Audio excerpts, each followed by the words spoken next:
funds and supplies, but you need a place to track your stuff, cause you're so disorganized. You click open the web page, you heard about a critical role, and now you're ready to kick some butt in a mine shaft full of no's. It's D&D, D&D Beyond, yeah, D&D, D&D Beyond.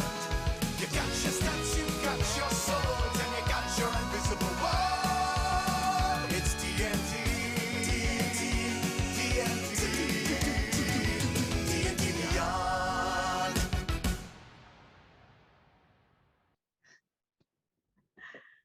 Hi, everybody on D&D Beyond's channel. We've hijacked your channel, and it's Jasper's Game Day. We're here with a partnership for the monthly one-shot. You can catch every monthly one-shot here, as you would have guessed, once a month. And the next one's going to be on July 24th. January is not monthly. Deep breath, retake from the top. July 24th is the next one. Keep your eyes open for that one. I am joined by this lovely cast here for this month's one-shot. For a few announcements before we get to know everybody here, Jaspers will be at Gen Con this year, in person and online. If you're going to be there, stop by in person at the Adventures League room and say hi. And then also on Monday, a new episode of Every Roll Matters will be airing with special guests Amanda Cox, Chris Robinson, and Rachel Cowart on the Jasper's Game Day YouTube. And that'll do it for our announcements. And I cannot wait to introduce you to these people. I'm just going to hand it off, and we're going to go, I guess, clockwise, starting with Aliza in the upper right-hand corner. Aliza, tell them a little bit about you and who you're going to be playing today, and what your favorite food is. Okay, I am Aliza Pearl. I'm an actor, writer, GM, TTRPG player, DM, all the things. And I am going to be playing Prism Tempestborn, a half-orc barbarian who is into crystals but doesn't know what any of it means. She just thinks they're pretty. Fantastic. Sephi, take it away. Hi, I'm Sephi, aka Persephiroth. I am a professional DM. I'm the DM of Fast Times at D&D High, the podcast. I am all over the place. I'm a Twitch streamer, actress, you know, the whole 9 yards. And I am playing Neresis, the homebrew race Alciades nymph, shadow monk, assassin rogue. Damn. All right, James, that brings us to you. Hi, I'm James Rowell. I'm just been close to Jasper's. I DM as much as I can, and I always take the option to kind of get behind the player's seat when they let me out from the DM seat. So I'm going to be playing Basilius. He's a Triton warlock. He loves his water, but he also, you know, steps on the land here and there. So. Wait, were we supposed to say our favorite color? Food. Oh, Food. food. I'll let it slide. Food. It's okay. Oh God, just ask me to pick my Sushi. favorite I'm gonna child. Yeah, it's too hard of a question. I just skipped There's it. too many good. Yeah. You can tell me your favorite color if you want. Like, I guess, I mean. Guess. Guess. Guess. Pink? Guess. Yeah, it's pink. And also black. But yeah, Yes, pink. that's a good combo too. Very good combo. I think I'm next. I You am are. Mellie DM, Mellie Doucette, and I am the community manager for D&D Beyond and Cortex RPG. And hey, D&D Beyond, that's where we are right now. You can follow me on at Mellie DM on Twitter, and I will be playing Iridessa, who is a Kalashtar paladin, who has a connection to a unicorn through her family of protectors, and just kind of has this shield of the last unicorn. That's her oath. All right, Bree, please. Awesome. Go on. Will do. Hi, my name is Breanna Flaim. You can find me on Instagram and on Twitter at Breanna Flaim because I'm incredibly creative. But I am very honored to be here. I am also an ambassador for Jasper's Game Day, so this is very close to my heart. I can also be found on Twitch at the Initiative Order. I'm a creative producer and a game master over there, as well as a cast member in the Neverland 5e game of Second Star to the Right. You can find it here on Twitch at Second Star Show. And I am playing Maple. She is a Lightfoot halfling bard. I love all of them already. And then I guess me, I forgot that I have to say who I am, who's this weird jittery, nervous individual who's leading the channel today. I'm Bright Dystopia, and I am a Jasper's Game Day ambassador, voiceover actor, and Twitch affiliate. And I will be guiding these wonderful people down a very bumpy road into the backwoods of Faerun today. So let's get into it. The group of you have been traveling together for some time, and you find yourself in the center of Waterdeep, one of the most busy and bustling cities within Faerun, near the north edge of the coast of the Sword Coast, the central hub of all economy and coin and travel is here within this city, and you've been pulled into a governmental building to take on a job that they are telling you is something that falls outside the purview of their local government and law enforcement. The five of you are sitting across a desk from a ambivalent pencil pusher who is filling out some paperwork and describing to you what it is that you'll be doing. The individual kind of looks up from time to time. So yes, we'll be sending you on a very quick regimen. We have soldiers for these kinds of things within town. However, it's a little expensive. There's per diems, carts. Labor here in the city is union labor. We have to pay them a minimum due. So we're hoping. Wait, are you saying that we aren't expensive? So we're not going to get paid? Well, to be honest, no.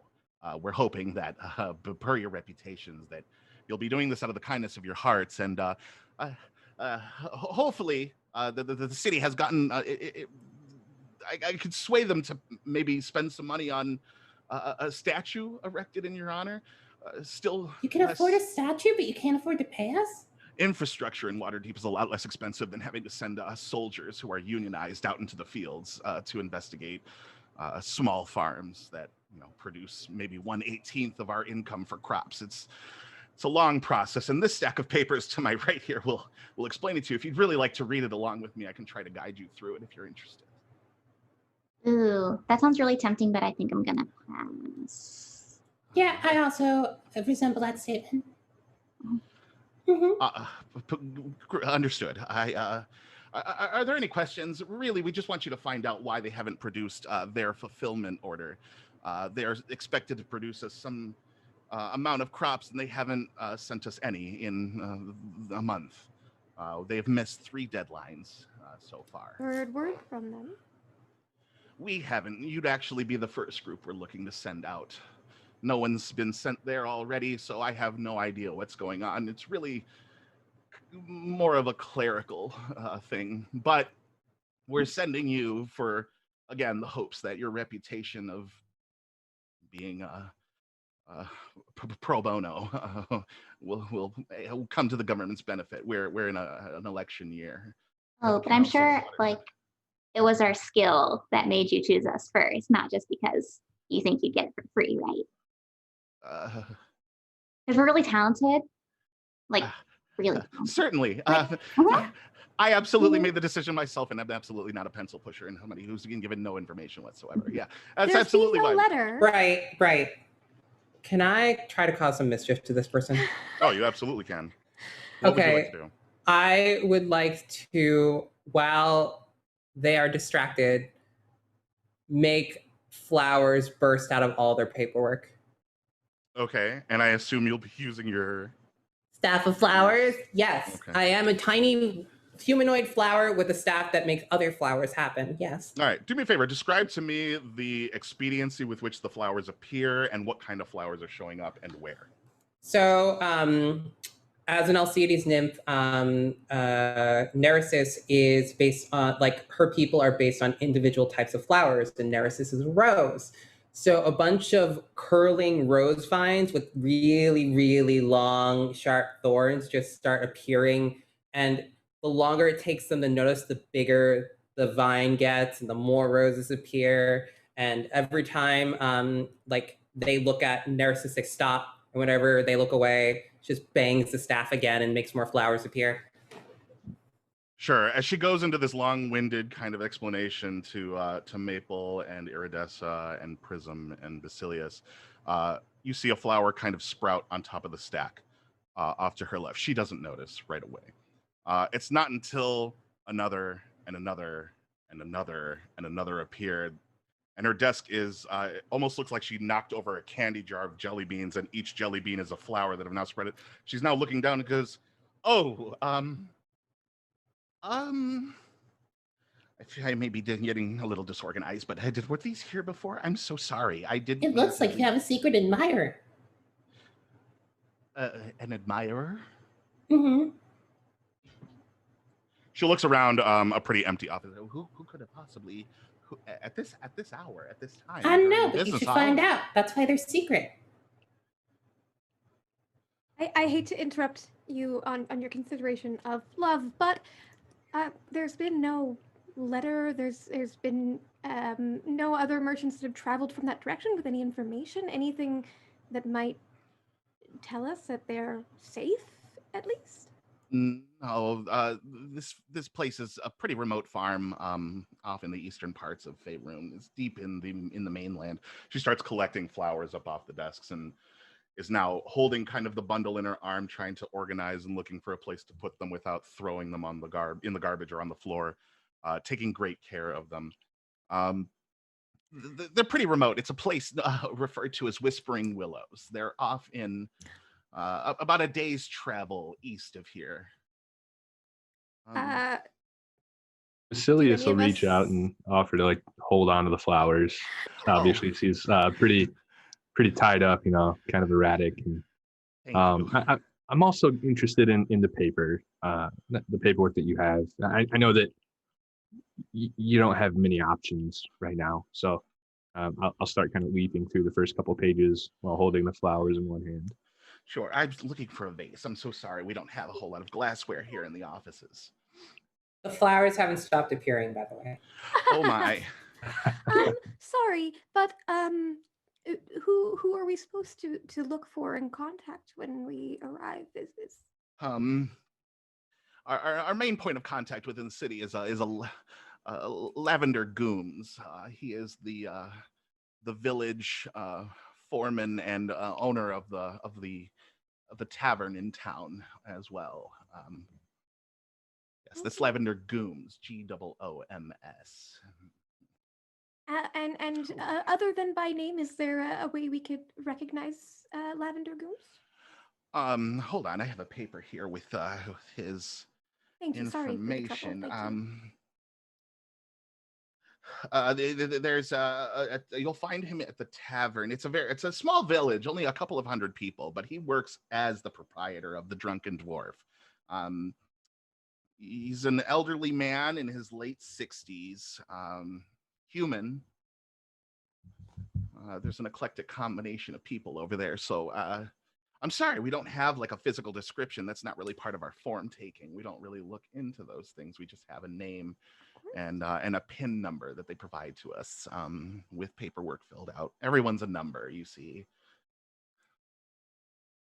Perhaps you could provide him his PIN number.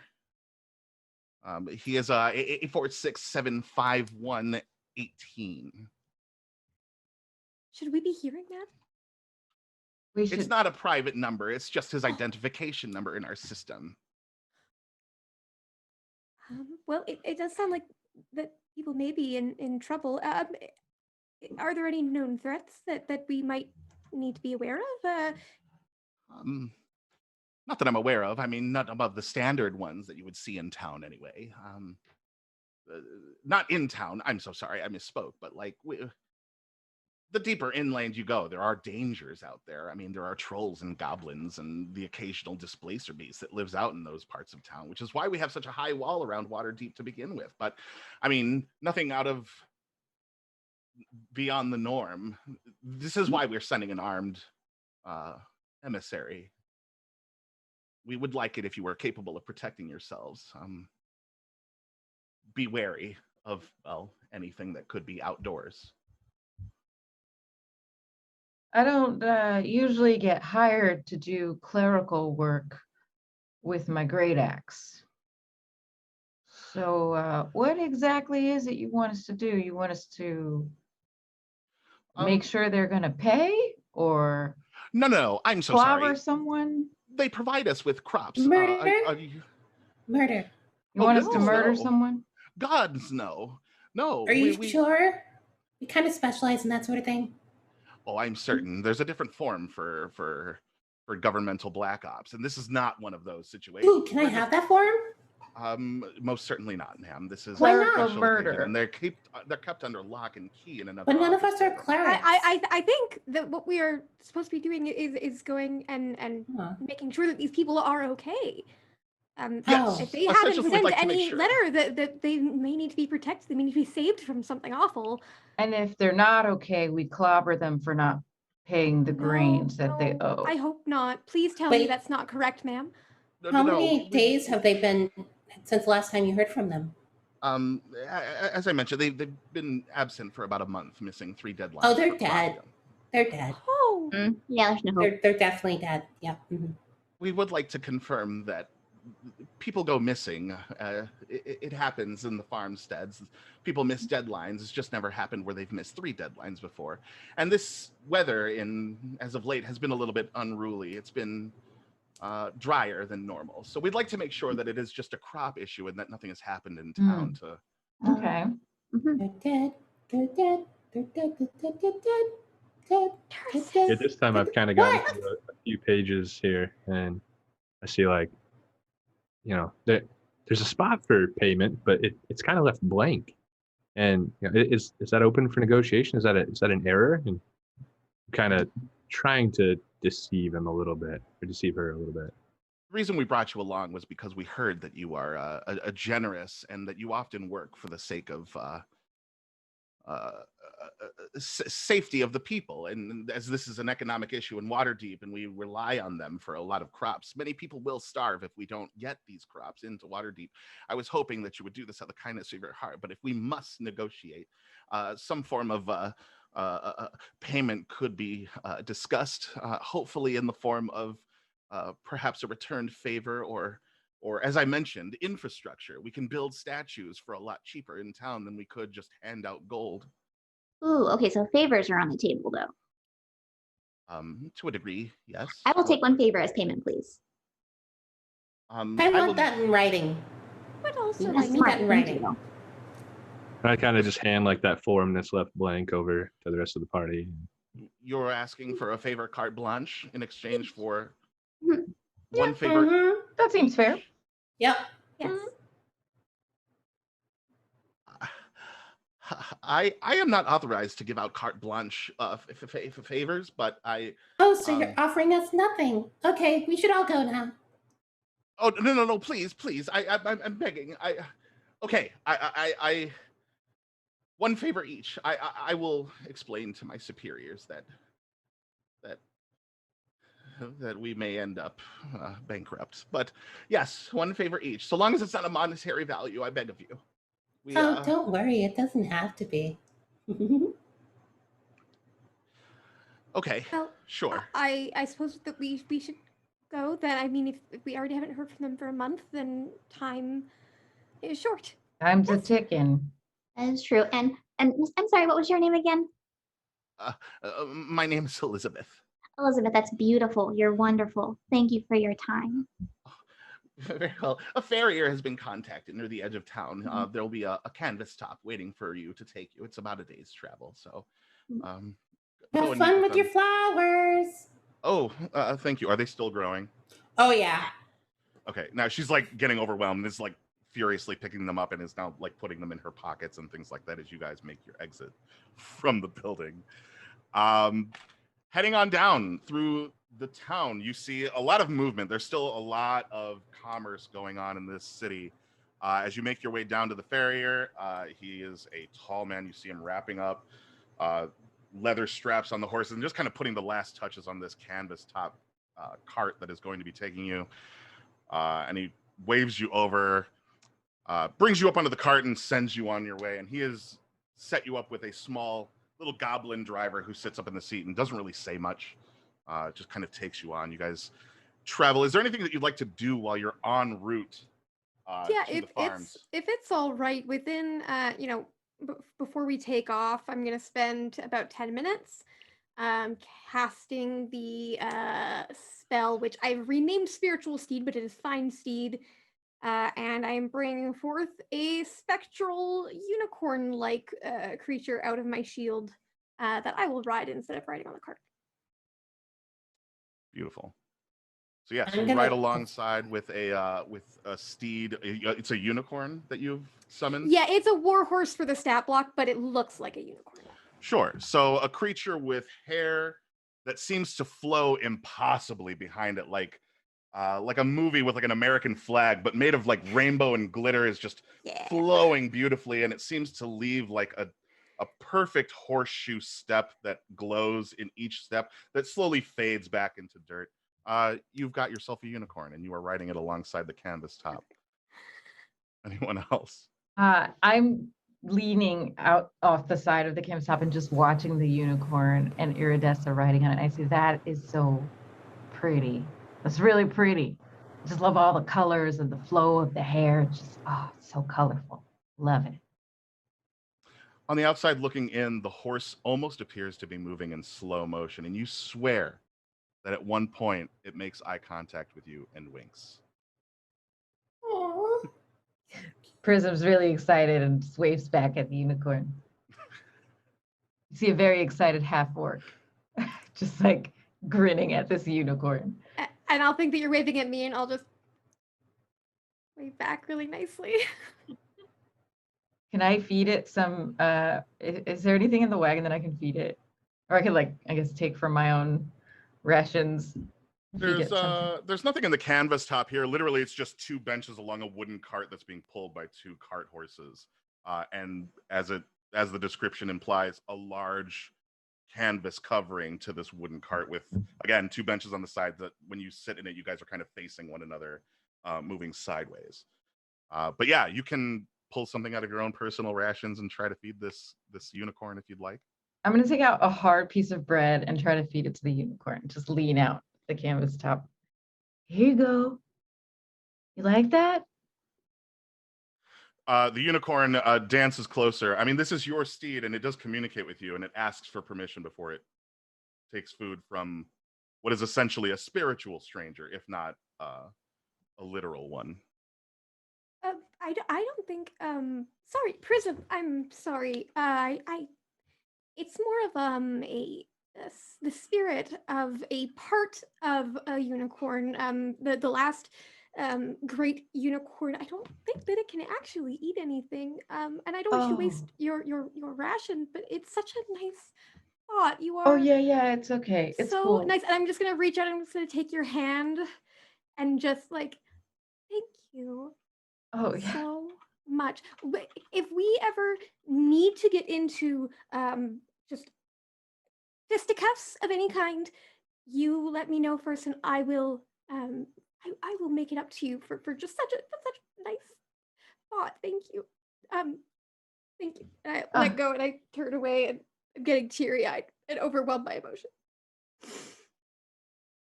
So as that's happening, I use the staff to make matching flower crowns for Prism, Iridessa, and the horse to make everyone feel better about how that went. And they're all iridescent flowers too, like they glitter and stuff. I love it. Here, put these on. Pretty. Oh, it's so pretty and colorful. If there is like a crowning ceremony taking place, Maple's gonna pull out her small little flute and just do a little tune in the background. Are we flower sisters now?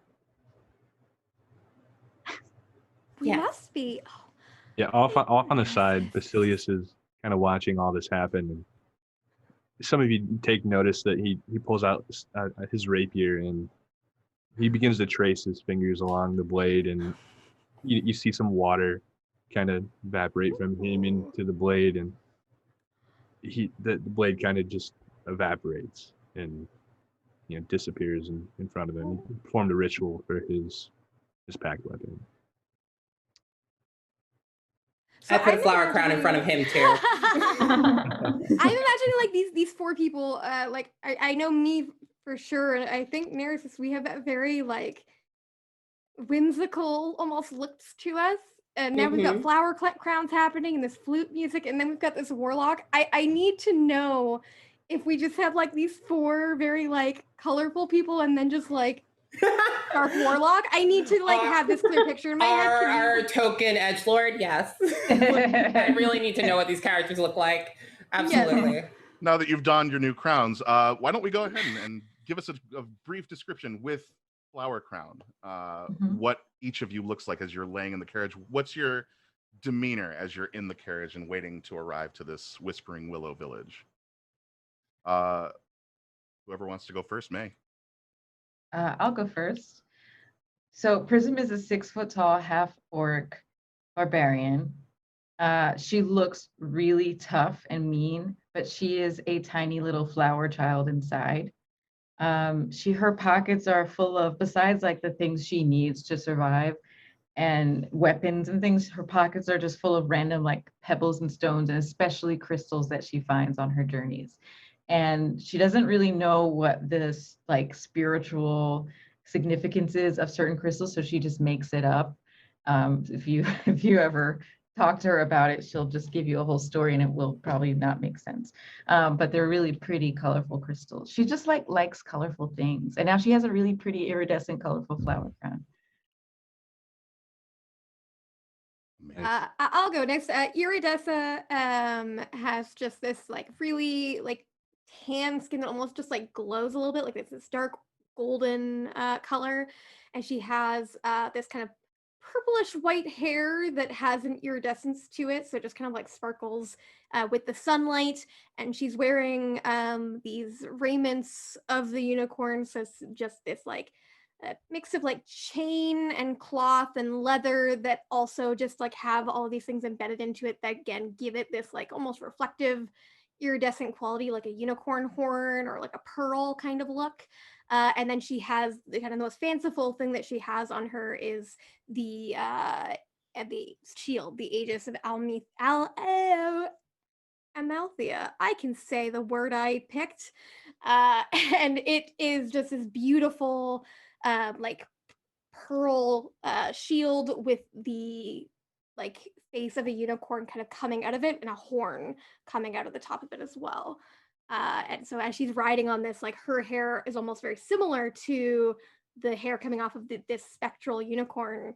And it's just like has that sparkle to it. And her flower crown just makes that even brighter. Just kind of catches all those iridescent bits on her armor and her hair and just like makes it glow because her armor is also an armor of gleaming. So it's just extra shiny, and that's the only magic it has. Because I picked useful things. Who's next? I don't know how I could follow that up, but I'll go. Do it. I'm dying to hear this. It's a slender Triton in front of you. He's almost a radiating pearlescent green in color. Not as blue as what you normally would see, but his hair is as deep blue as ocean you've only dreamed of. He's got the typical webbed fingers, no shoes, so you can see his webbed feet as well. The armor that he wears is a mixture of large and small scales that kind of shimmer as if you were sitting at a small lake in your youth and you see that small fish kind of hit the top water just in front of you. He is kind of quiet, and after you've observed his small little ritual, he just kind of sits back and enjoys the nature around him. He's holding the flower crown that he was given and just kind of absorbing everything in. He's not maybe so used to as many people, but definitely intrigued. Are we a Lisa Frank party? We are. Oh my god. Oh my god. Okay. Yes. I love this. Okay, I'll go. So Neresis is about 3.5 feet tall, and her hair is basically all petals, flower petals, just these roses that rise up above her head that are bound back with this tied thorn vine. She is wearing combination of like pastel pink, fuchsia, just these bunch of layered strips of cloth like some are silk, some are just plain muslin that are wrapped around her body. She has several weapons on her and is sitting at the front of the cart and is like playing with this. It looks like a kid's chemistry set, but anyone in the party knows it's actually heavily toxic poisons that she's going, applying them to weapons and shining them, and just being like, I'm deadly.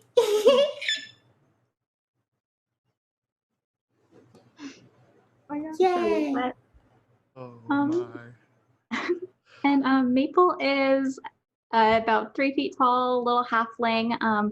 She has really long brown hair that she's in these intricate braids, and really loves the color green, like bright emerald greens are all throughout her wardrobe. She has a lot of fake gems adorning everything she owns. You would see a small bag on her side, a small drum, and a little flute she always has in her hand. And she's a boomerang on her back. It takes up a very large portion of her body, but somehow she carries it. Awesome. Love it. Let me just write the note down for this because I will use all of this. Before you know it, you have arrived. It is probably mid to late afternoon, rather. And autumnal leaves are kind of cascading as you guys enter through like the village promenade here, through the central road leading into town. And in the distance, you can see an uneven assortment of different farmsteads that seem to be dedicated to crops. They're not evenly distributed. They're just kind of juxtaposed all over the place around this circular, this circular promenade with a few different little small village servicing businesses. The first people that you see are on the nearest farm. They are outside and they seem to be hauling in bags from the front of their lawn to the inside of their barn. There is an older man with long jaw-length white hair and a beard. And accompanying him is a very small little boy with curly brown hair, a large bulbous nose, and pointed ears. And he is just kind of jumping around. You can almost hear him at this distance, this like high pitch, like yeah, from the far edges. And he sees you from across the way and immediately starts jumping up and down and tugging on his dad's clothes. The father kind of like regards your cart and then goes right back to pulling up bags and bringing them over to the barn while his son jumps up and down and points and screams excitedly. What would you like to do and where would you like to go? can I throw him a crown?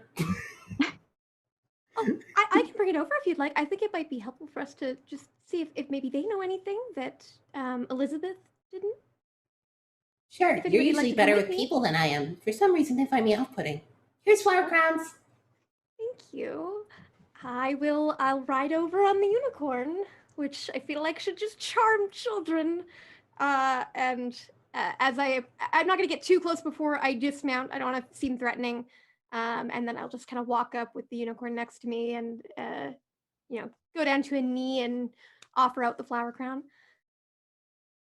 The little kid is jumping up and down. He's like, Dad, I told you it's a unicorn. It's right there. It's the unicorn. Oh my God, it's the unicorn. It's glowing. It's glittering. It's all over the place.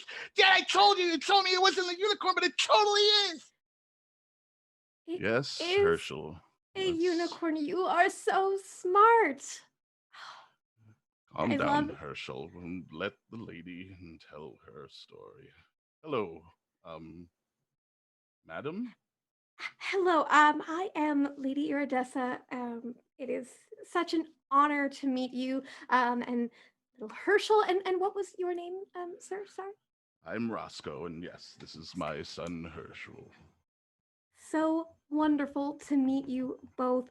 We are actually just traveling towards the Whispering Willows, just to see how the people there are doing. Nobody's heard from them for some time, unless perhaps maybe you have some anything you've heard from people passing by or in your own travels.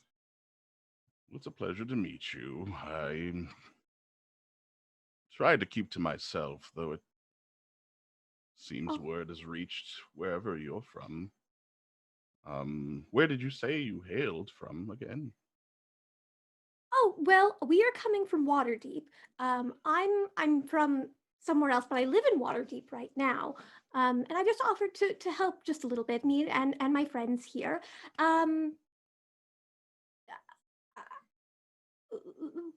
You, sir, you seem to maybe that you've heard something.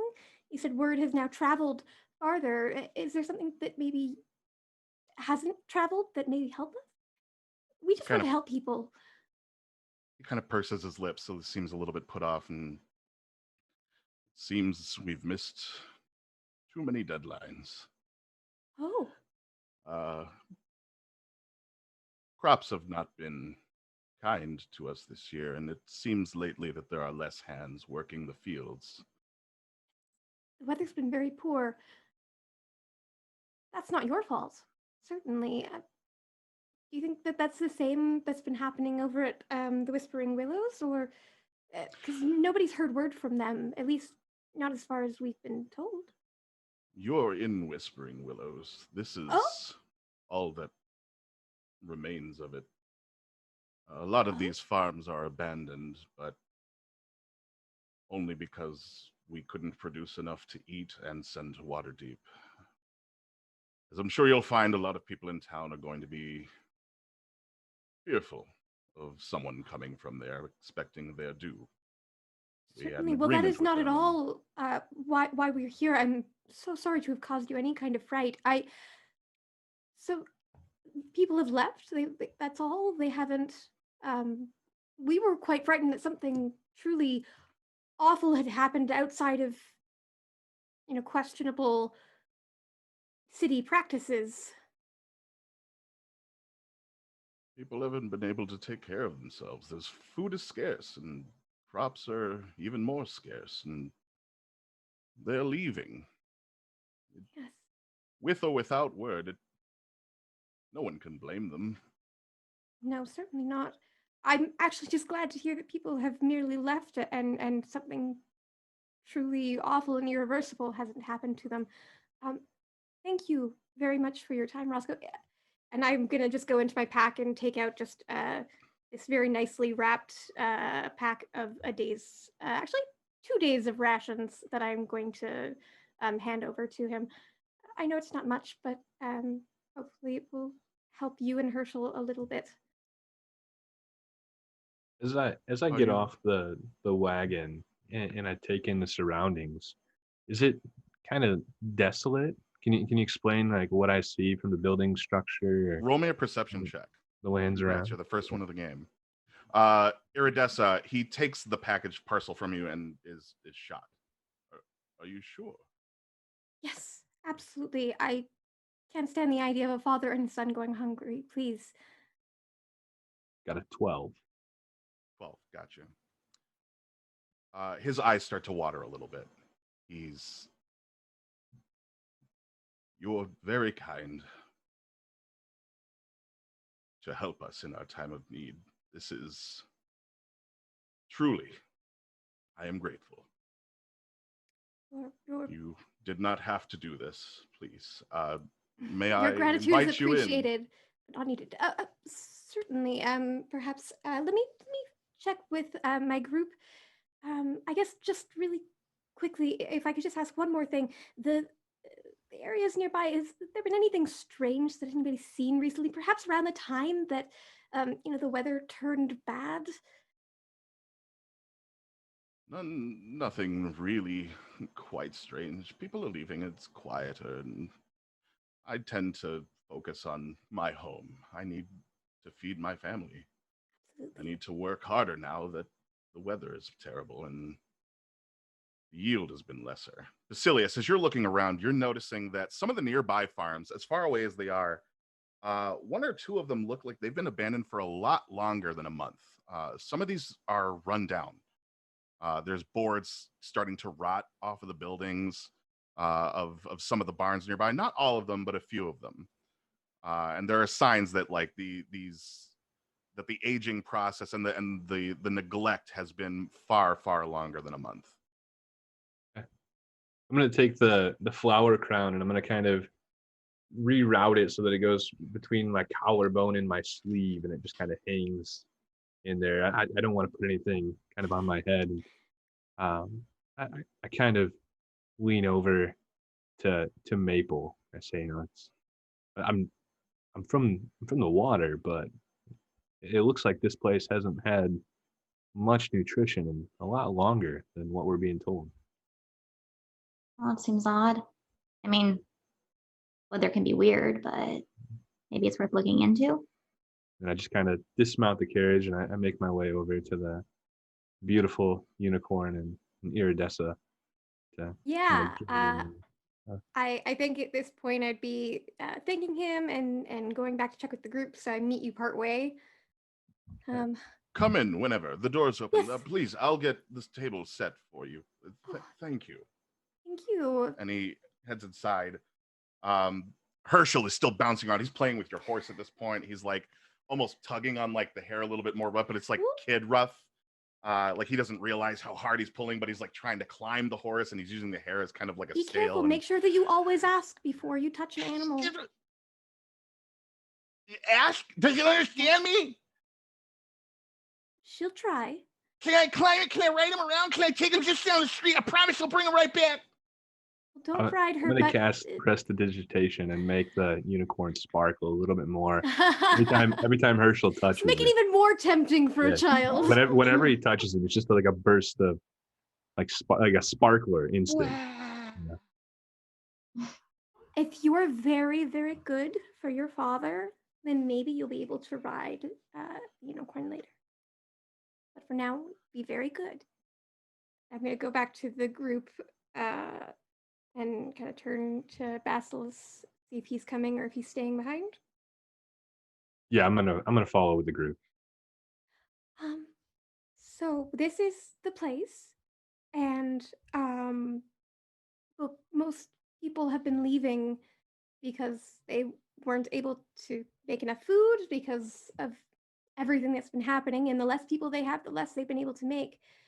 People are starving. It's probably been going on for quite some time, but I have to wonder if it's something more magical.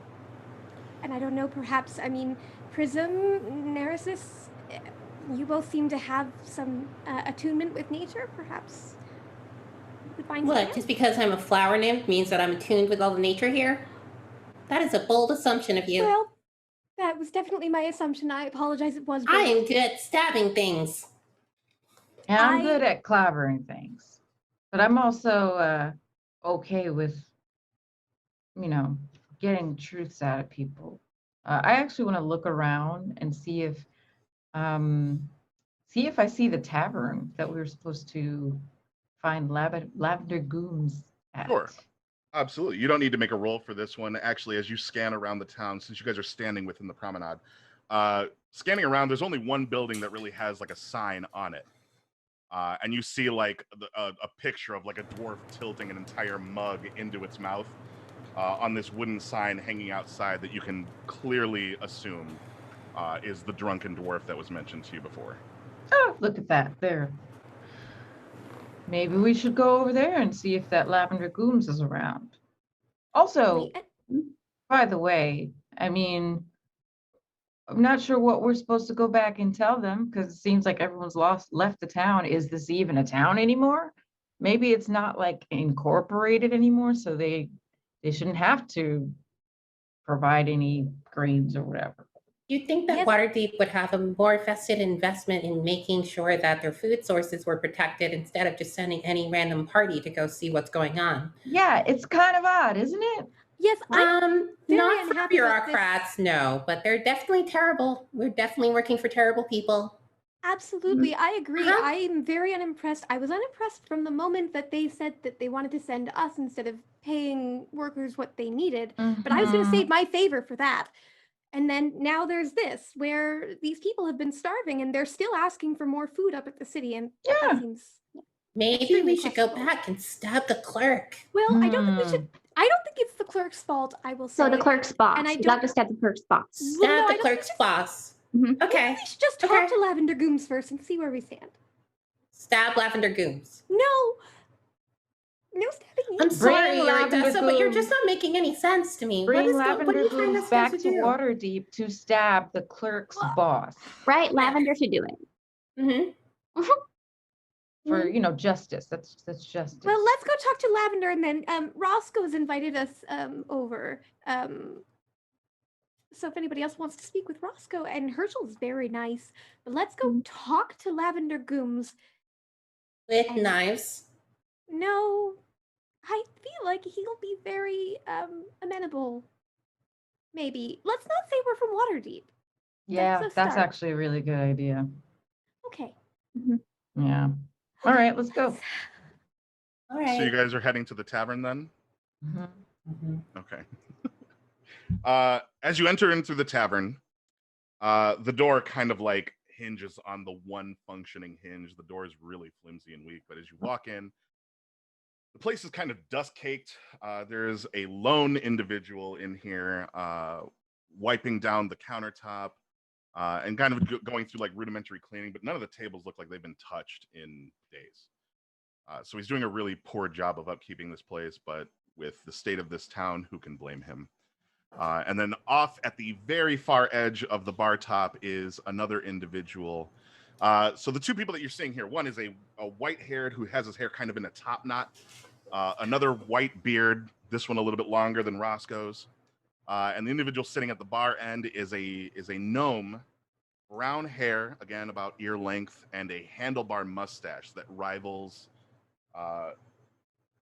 the bushiest and best of them. He makes some bulldogs jealous with the jowl-sized handlebars that swoop down.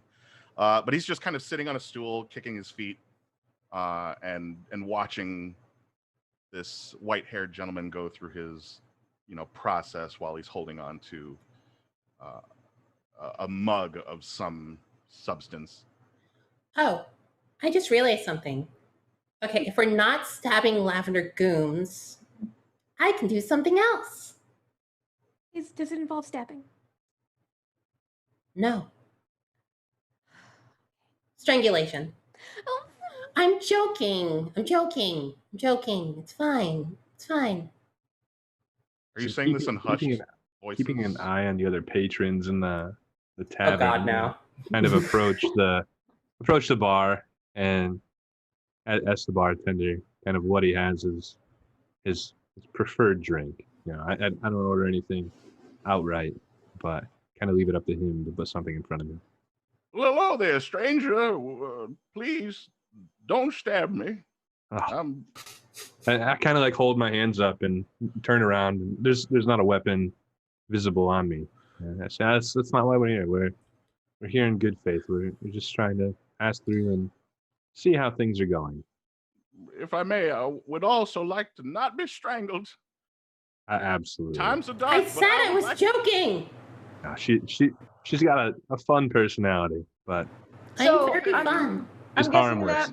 that She means made you're us all Lavender these. She made us Goons. all these like headbands and crowns. Yeah, I'm Lavender.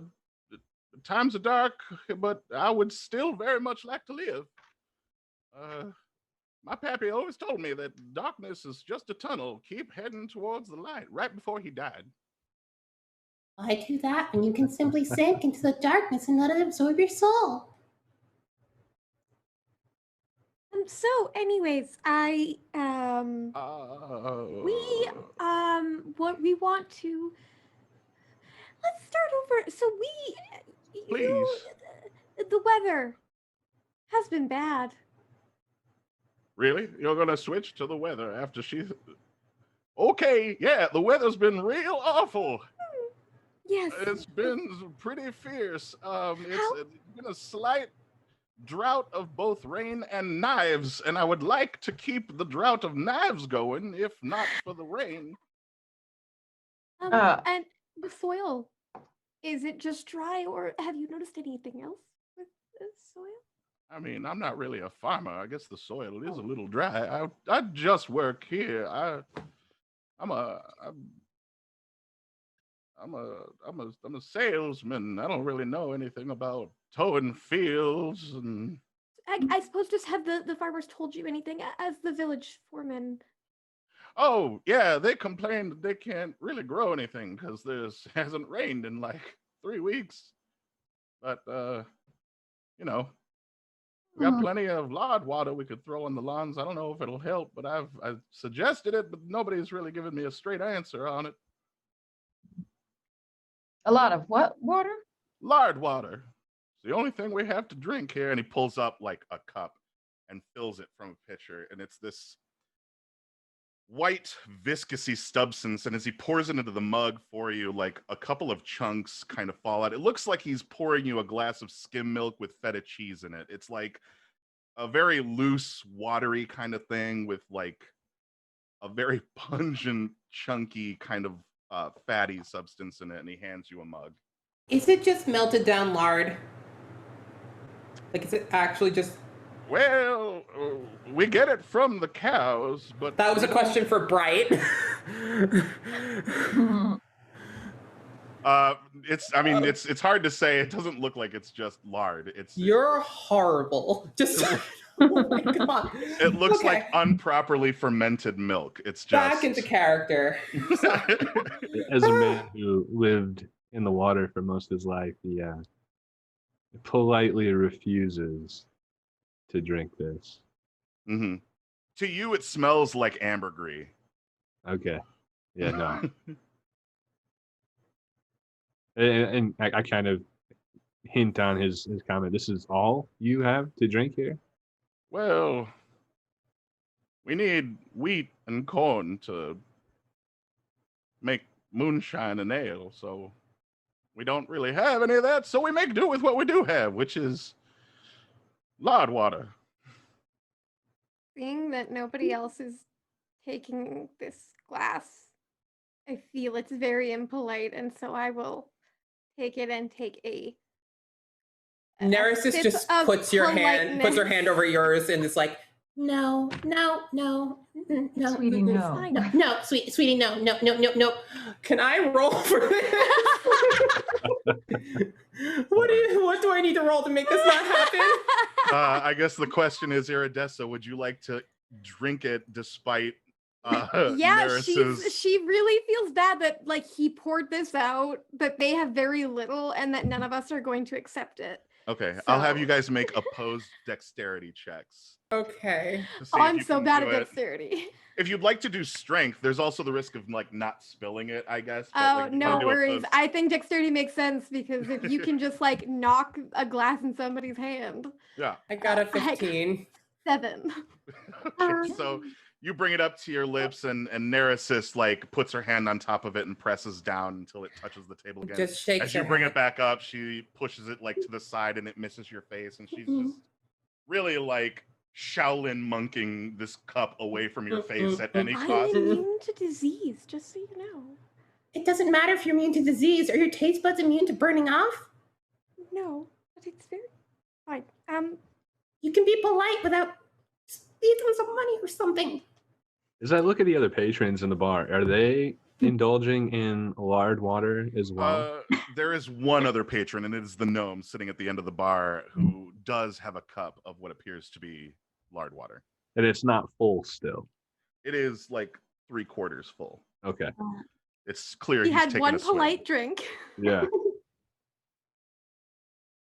Friends don't let friends drink lard water. Has there been anything else amiss other than, of course, the weather and folks, heading on to other places? Well, as people have been abandoning the area, there's been a lot more nightly feral activity. Oh, But, those are just wolves taking over where the barns have been abandoned, and other manner of beasts taking over the barns and just trying to find a warm place to sleep for the night. During the day, they're pretty much gone. okay. So they're just animals. You've seen them. There's nothing strange. Well, I mean, I've never seen them myself. I tend to go to bed well before sundown. The lard water helps with that, you see. You doesn't look like much, but it'll get you drunk. It's alcoholic? I don't know that it's alcoholic, but it's fermented. And it's after a few glasses, I'm out like a rock. I don't. I think- kombucha. also imagine that other things are also out of commission after drinking this. It's filling too. Like you're not hungry or anything. It's the best thing we've ever made. Oh Like, no, we grow we enough need to to help feed the these people. cows. We need to help these people now. Yes, Can we do. Are you I'm gonna go sure? talk to some plants, okay? I lied earlier. I'm gonna go talk to some plants. You certain you don't want a glass? What? It was very insensitive of you to assume. Absolutely, I agree. It was insensitive, but also I'm very glad that you're able to do that because I think Prism, that's come with very me. smart. Don't drink the lard water while I'm gone. If you do, I'll know. It stinks. I won't. I don't break my word. You drink that and all your shiny will go away. I don't know. I disagree. My world looks a lot more shiny. When I have a few sips of this stuff, everything kind of glows. It's like somebody rubbed Vaseline right across my eyes. Sir, Neresis is where gonna. did Okay, you- go ahead. Where did this lard water come from? Did you make this or did it come from somewhere? Well, we milk the cows, right? And then we put it in the pail. And then we kind of just let it sit for a while. Why do you call it lard water? Well, because it's got chunks in it. Look, and he reaches in the pitcher and pulls out like a clump of it. And it looks like, it looks like he's holding like just a clump of uneven wet mozzarella in his hand. It's just like squishy white chunk. Curdled milk. Neresis is gonna walk over, and he's on a booth chair, and Neresis is like 3.5 feet tall, and she's just going to lightly put her hand on his thigh and like a reassuring pat, and be like, "You are very unwell, sir. I've never You felt need- healthier. Maybe don't drink the lard water." Yeah, I eat and drink a lot of things and I'm not going to touch that.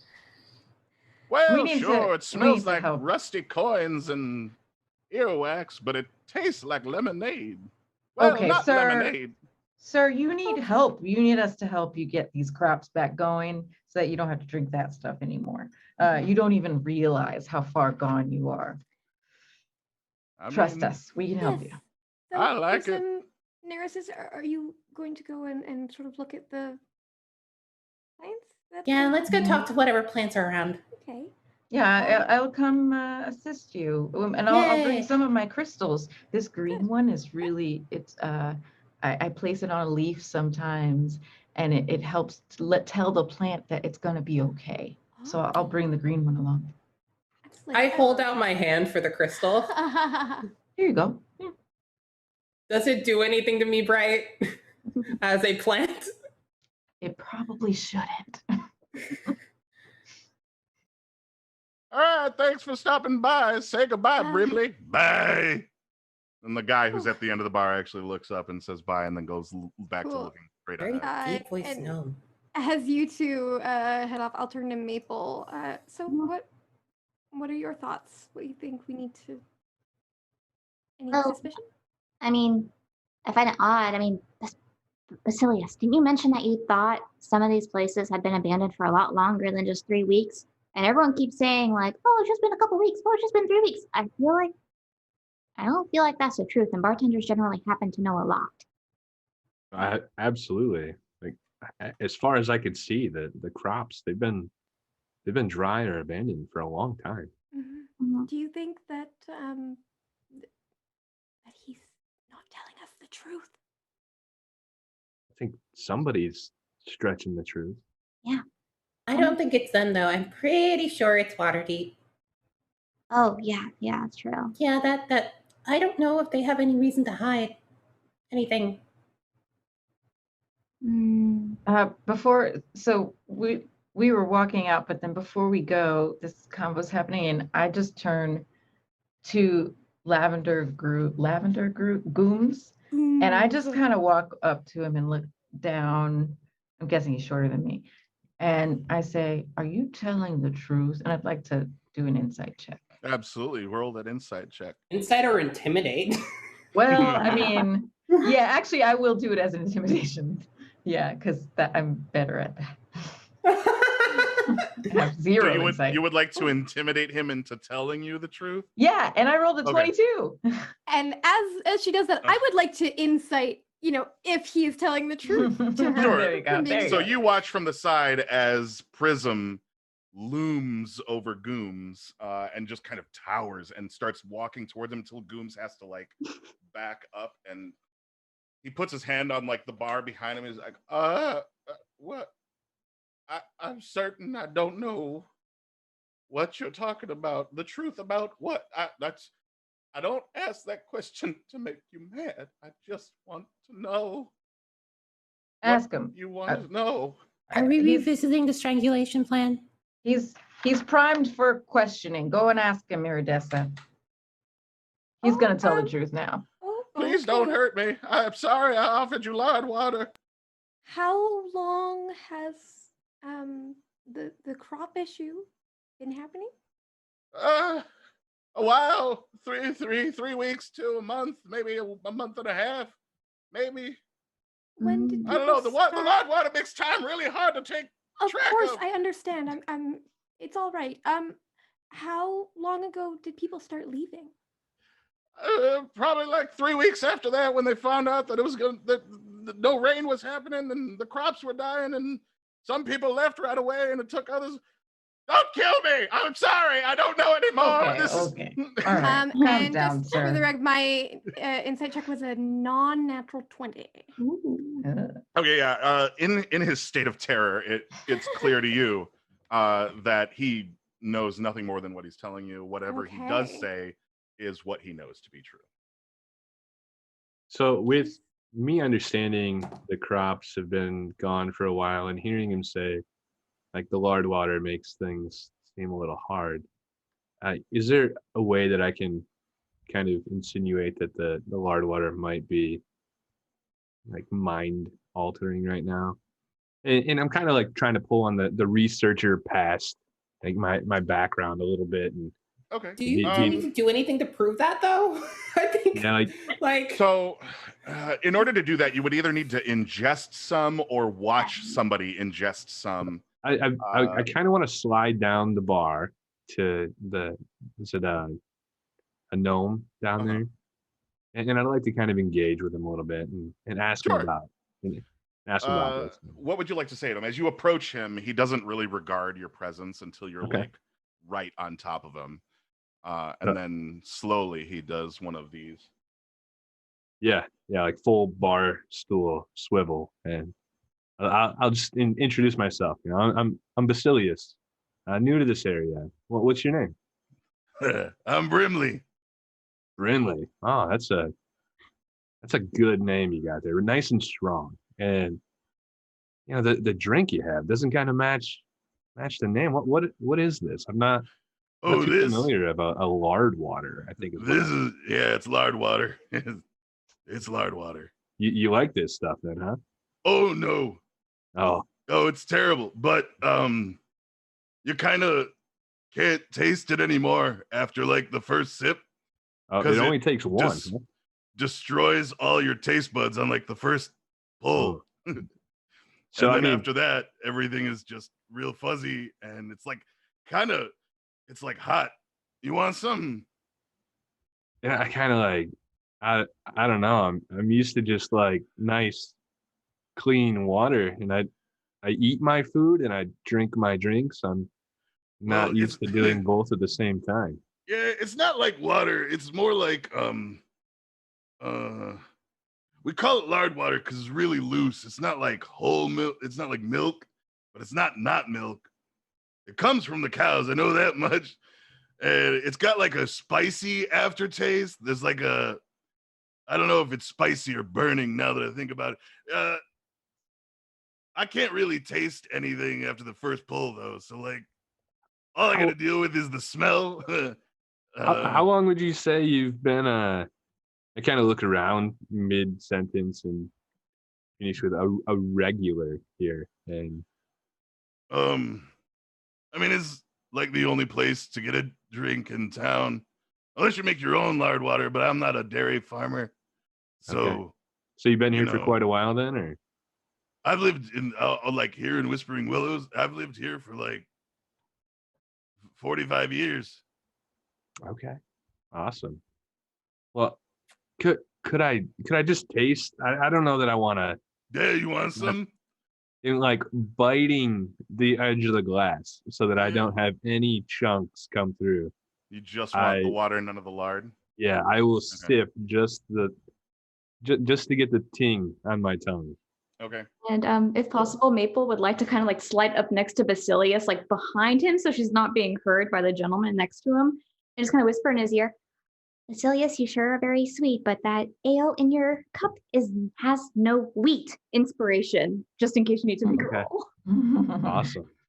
So you pull the glass up to your lips, and the smell that hits your olfactory senses initially is kind of like it's like stale mold. It's just a very like old, musty, pungent odor. The taste is hyper metallic and sour, and you can feel like the soft chunk just like from the bottom of the cup like bump against your lip, and it's a soft, almost sponge-like lump that hits your face. And you stop it like just not with your teeth kind of like in the way.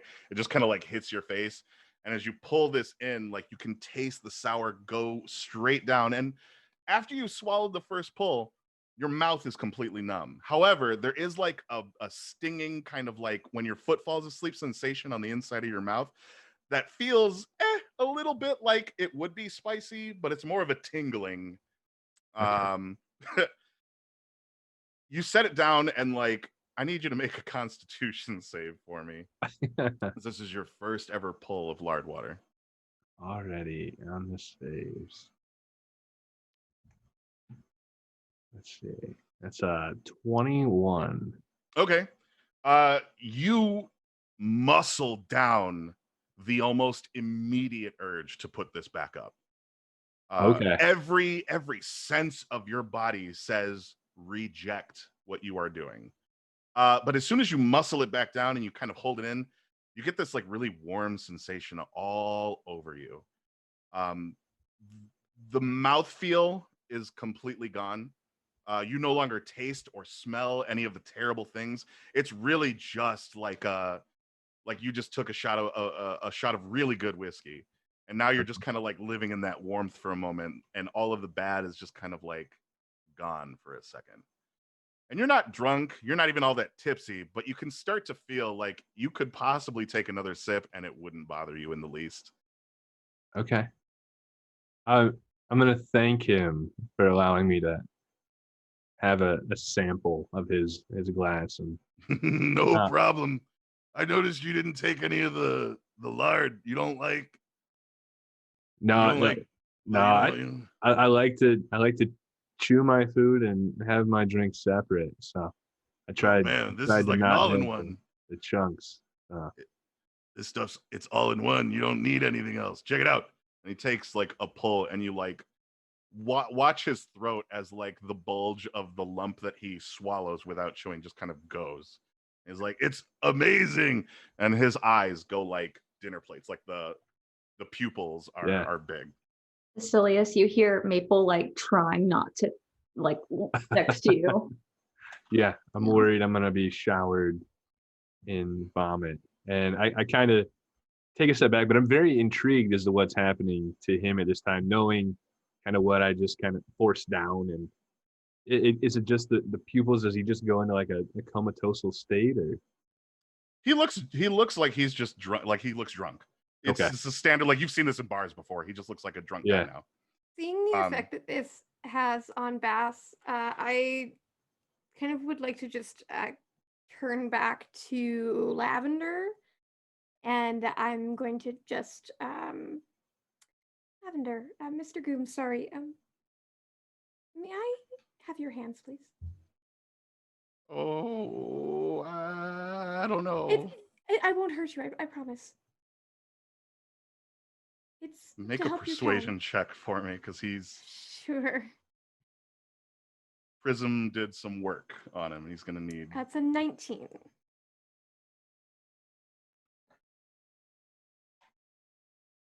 All right.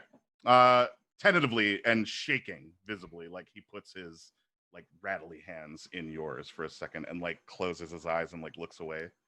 It'll be okay. I'm just going to channel the healing power of the great unicorn.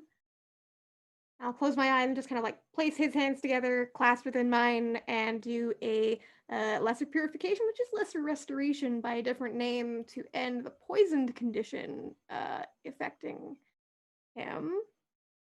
Okay. Like, assuming that that drunkenness. He has not had any. Like, he is working right now, so he is I mean, you can if you'd like to, but he has not had any. As far Right, as I was thinking that there might be like long-term effects that are impacting him. Yeah, because he seems to like not have a concept of time and that sort of thing. So gotcha. Okay. Yeah. Sure. So you cast the spell and like his skin gets a little bit more like there's less blemishes on his skin. He looks a little bit younger. Really, it's like the effects of like people who have like who spend like day in and day out like drinking. It's the effects of those are lessened a little bit. He looks less tired. He looks a little more rested. And it's he doesn't seem to change his like disposition.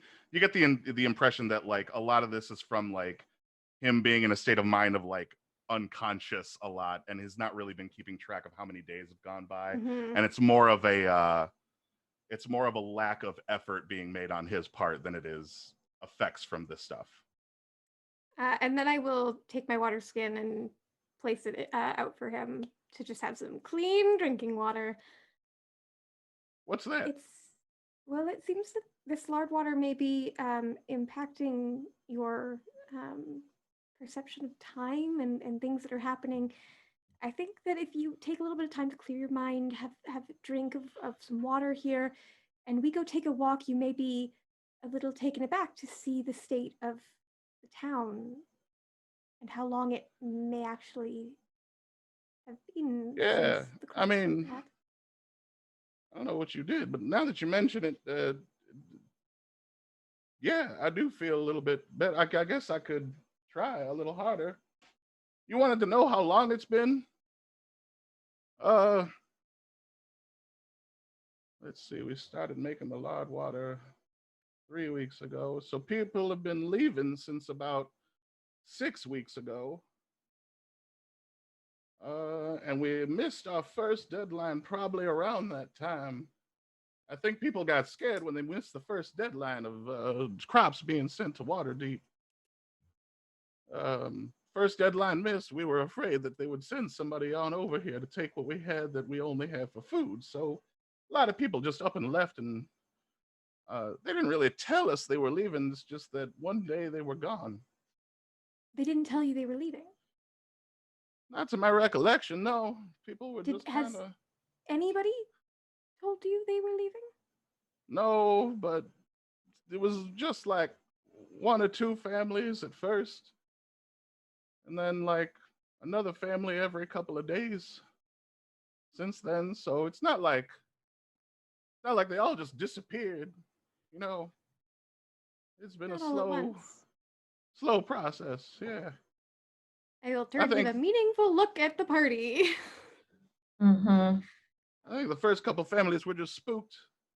We missed a deadline, and that's not good when you're dealing with well, Waterdeep's not like the it's not the metropolis it is because they're kind to people. They take money, and it's run by a lot of the person who made the agreement with us and the other 25 farms that they take crops from. It's not like they gave us a whole lot of option. They threatened to like take away all of our commerce if we didn't trade exclusively with them. So, you know, it's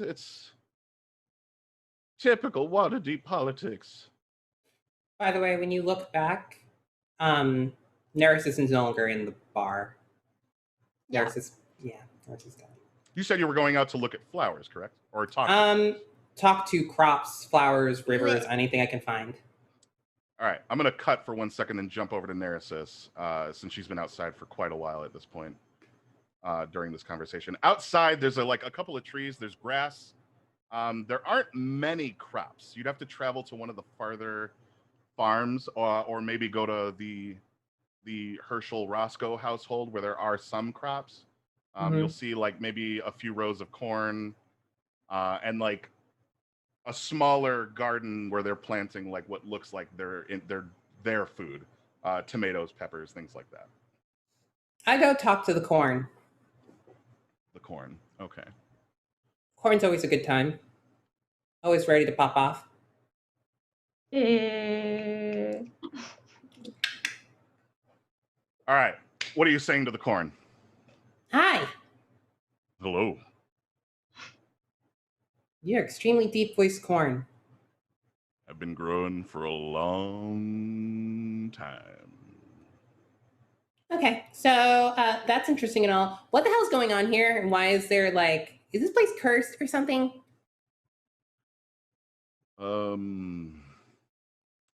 I don't know what a curse is, but used to be a lot of people. Now there's not so many people. There's the two people who are always here. And then there's the little loud one who runs a lot and steps on my stocks. I don't like him very much. Not everyone's all about kids. I understand. But, so it looks like a lot of the other farms and some of this are slowly dying a painful death. Can you tell me about that? Oh, people are dying. Well, I guess that's just the way uprights do things. They live and then they die. Sometimes before they die, they pluck us off the vine and bring us inside. But that's all I know. I'm not super mobile or anything. Oh, I wasn't asking about the ones that are walking. I was asking about the other crops. Oh, well, the tomatoes were a good sort. Very talkative, very amicable. It's like they went with everything. But they were harvested, and now I don't see them much anymore. They were happy to go. They used to talk a lot about the nighttime. They did a lot of growing in the nighttime. So Which talk kept to the them up. tomatoes. If you're interested in the nighttime, nothing knows the nighttime like a tomato. Cool. Thank you so much. I hope you don't get eaten soon. I walk over to the tomatoes.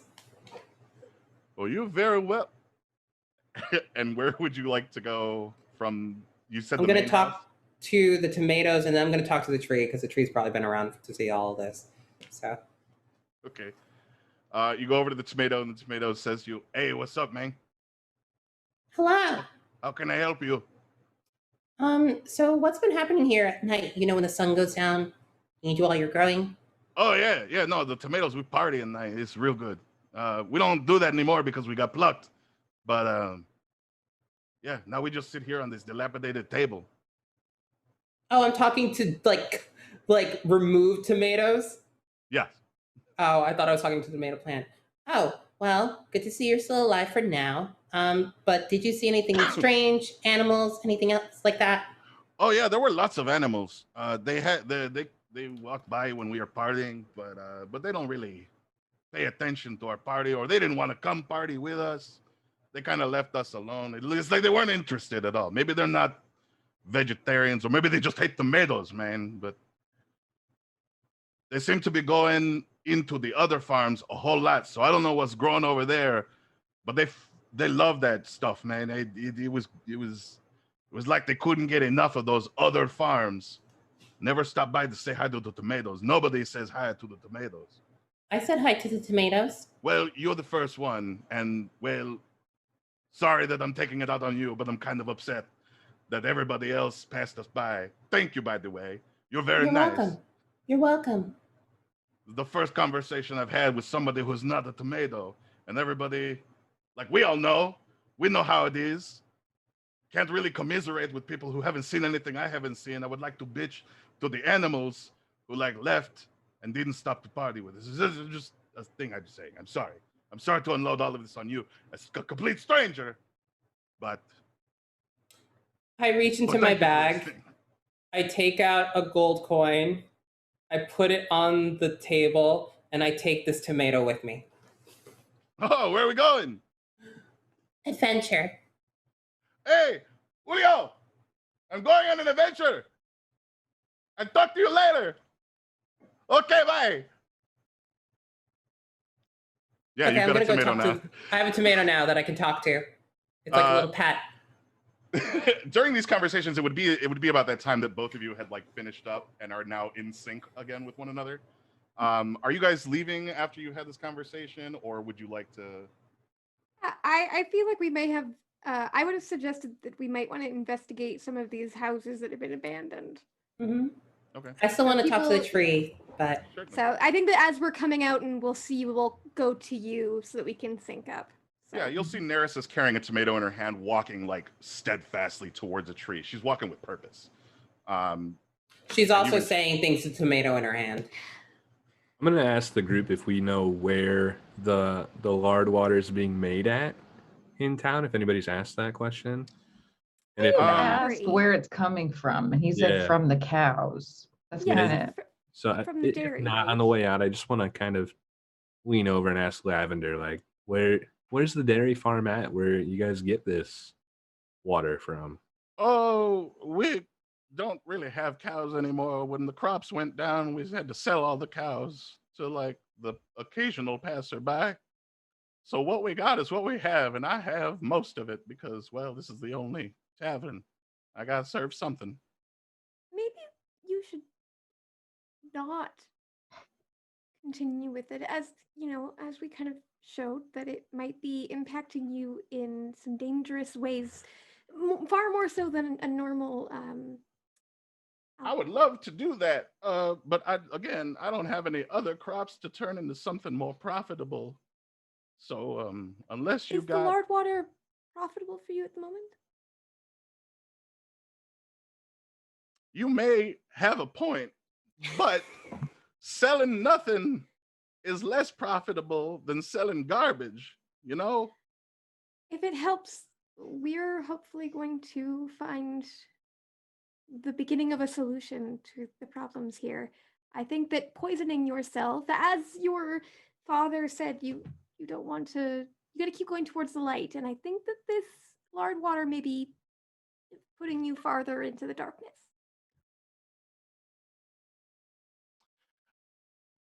Brimley seems to like it, so as soon as you find me a replacement, I swear I'll dump out all the lard water in town. But until then, I don't know you, and I'm gonna sell my lard water to Brimley. Let's go and look at some of these houses. Goodbye, scary people. I'm not scary, am I? Maple, What? am I No. You're just you are a very memorable personality. that guy's lost. Don't listen to him. You're great. You're lovely. I'm scary? scary. You are too. You're great. No, you're not scary. You were scary in that one moment when you were Yeah. intimidating him, but I know that that was just for you were kind of playing Yeah. a part, and I appreciate that. I think that you are. Oh, look, there's Nereus. She looks very. Oh, it's tomato. Yes, she's talking to it. She made a friend. That's good. Tomato. Hopefully, the tomato has some important information. Go and join Nereus. Nereus, you and your tomato encounter a very large oak tree that's kind of like in between two other buildings. But it is a large tree that is kind of covering it's offering a lot of shade to the fronts of these two establishments. Hello, Grandpa. Hi there. Oh no, I forgot trees talk really slow, especially when they're old. Hi. So, Hey. have you seen anything weird with some animals, or why the crops are all failing, or, No, not animals. Well, not animals. Not animals. What do you mean? there have been animals, But animals. hey, Hey. I don't know if you know that a tree can squint, but you get the impression that it's like narrowing its eyes at you. Are you making fun of me? Are you making fun of me?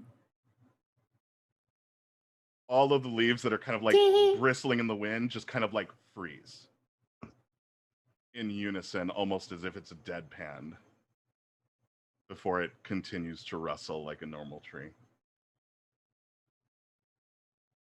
So when we walk outside, we just see Narcissus talking very slowly to a tree. Yes, you see Narcissus accosting a tree and with a tomato. holding Okay. a tomato in her hand. I have questions, but I want to see what happens. Yeah. Yeah, I think we all just kind of hold back for a second. Like, how's this one play out?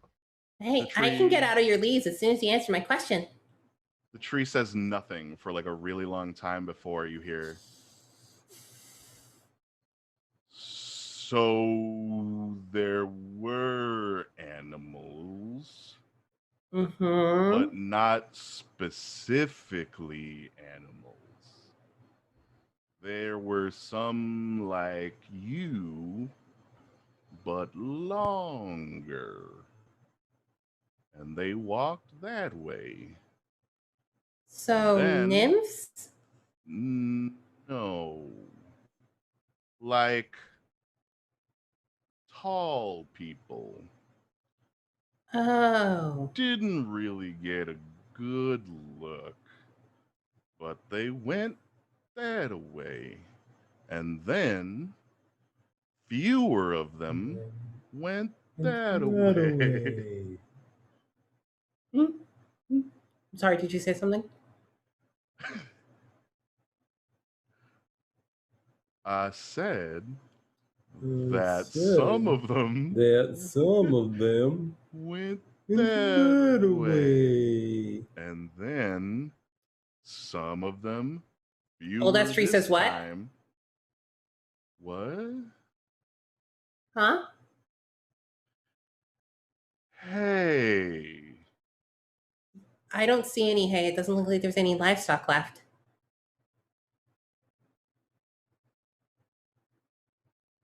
I don't think I'm gonna talk to you anymore.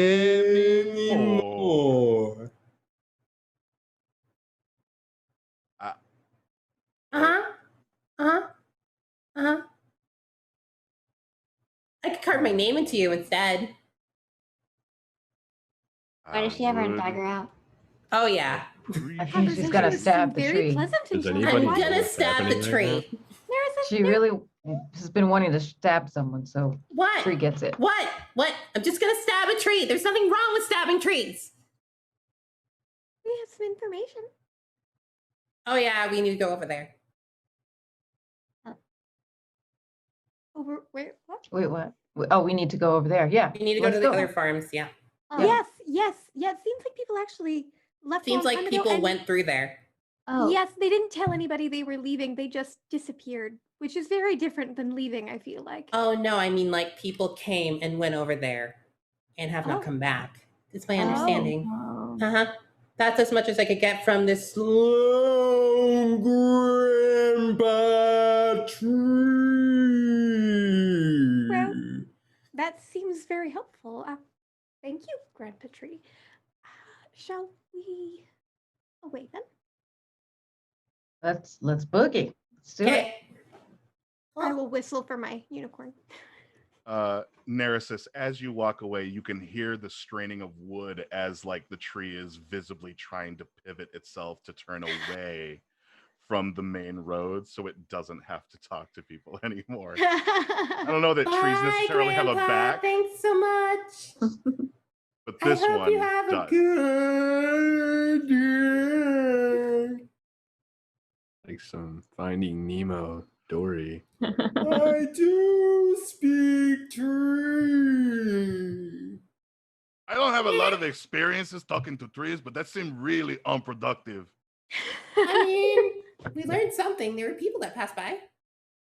That's true. See, this is why you have the legs and I sit in your palm. The palm? Mhm. Is that right? Yes, this is a palm. Okay. I failed human anatomy, so correct me if I ever say something is stupid. Don't worry. You'll be fine. It's very This is- confused. I'm gonna look at the other 3 members here and say, so we're following the one that's talking to the tree, and now the tomato. I Like, look at Bass Basilius and I go, I'm saying I'm it literally a like, living why- rose, literally a living rose person. Why wouldn't I be able to talk to plants? I don't know. You can talk to I've not fish, seen right? this before. I Can mean, you talk to fish? obviously. Well, how is this any different? Wow. I It's can still an talk to my animal. unicorn. I think we all have some special powers that allow us to talk to different things, and that's quite wonderful. Mine Yeah, are called tomatoes vocal are- cords. Huh? Oh, Mine are called vocal cords. I can talk to you guys. That's yes. about it. Yeah, Can- that's all you I can't- got. Yeah. Yes, in Prism, lady. Yeah. Sadly, you will never know the can talk to each philosophical other. musings of a tomato. So what's the tomato saying? Really deep shit. Oh. Yo, Mhm. word, you think I'm deep? Yo, no one's Yeah. ever told me that before, but you get me. I didn't say a lot, and you got that from like almost nothing. And that's pretty cool. Ship it. You're really insightful. And I feel seen for like the first time since I was plucked. I like, there's like a little bit, like there's like a net pouch at my side and I place the tomato in there. Oh, okay. Yeah, this is like really comfy. Okay, the Yeah, and you can still talk through it. is this nylon? It's like really soft, and I really like it a lot. I have nothing to say about that. But I'm glad you Okay. like it. You don't have to, I guess. I was just sharing my feelings and opinions. No, that I care about. I just, Okay. you know, it's I like it here. Okay, good. I'm glad. All right, and I think we are traveling in the direction that Heading Maris towards has, farmland, right? Yeah, Okay. I think Maple, because you're what was it, gnome or halfling? Halfling. I will offer for you to ride up on the unicorn if you'd like. Ooh. For pace. Oh, thank you. My little legs are very adept, but I will like not to run very much. So thank you. And she'll start climbing up. Oh yeah, I get off and I help you up, and then I'll go up after. As you guys are traveling down, as the sun is now beginning to like set a little bit, as the evening has kind of rolled on in these various conversations, you guys pass by Roscoe's house to the remainder of these uneven farms that are just kind of out there. The further along you go, it doesn't seem like they're getting more dilapidated, but there are definitely a few that appear to have been abandoned. Like there are doors hanging off of hinges as if neglected, and wind and time have kind of just beaten these things down. The lack of rain has let a lot of the grass and crops here kind of die. So there's a lot of yellow grass, just kind of brittle, crispy, and curling on the sides. I think at this point, as you guys are heading to investigate the rest of the farmlands here, we're about an hour and a half in. I think this is a good time to take a break. People to get up and get some water, hit the bio, take your time. And we will see you guys back in 5-10 minutes. Sound good? Okay. Sounds good. Perfect. We and the tomato will be right back.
And we've returned for more tomato antics.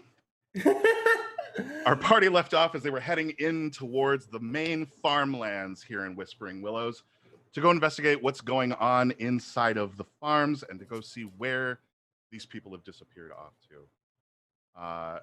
Again, as you make your way down kind of the winding path that guides between these farmlands, you're seeing the dilapidated buildings, some a bit more abandoned and neglected than others. What are you looking for exactly before you decide which one you're going to stop into? So as we walk through, I'm interested in the farmland since we've gotten off the carriage here, and is it all kind of the same? Does it look like it's been forgotten for some period of time, or does it start to become more Some nourished? of them do, yes. Some of them do look like they've been completely forgotten and they're just kind of run down and they're about like a sneeze away from falling over themselves. Okay. Some of them look like they've just been abandoned and there's no lights on inside. It's starting to get dark out and there's no like, it's not like in Waterdeep where they actually have like street lights that they light and people, they go to like actually produce more ambient lighting in the streets. There's none of that here. So it's like late evening. Is there any like smoke plumes from like a fire or a range? Give me a perception check. Yeah. See how well this goes. That's a solid 11. Okay. There is one building very nearby that is dark on the inside, but you catch the glimpse of like a glow from candlelight in one of the windows. Okay. And there's a light smoke coming from one of the chimney plumes in that same building. And do the crops surrounding this house look well taken care of, or do these look kind of abandoned as well? They're scarce. There's not a lot to them. It looks like a lot of them are starting to like, there was a lot of crops initially, but they're drying out and dying. So there's a lot of ruined crop and very little usable, harvestable crop that's still growing here. Okay. I'll point that out to everybody else. Is just to be aware. You know, there are people, but it looks as though they're still struggling out here.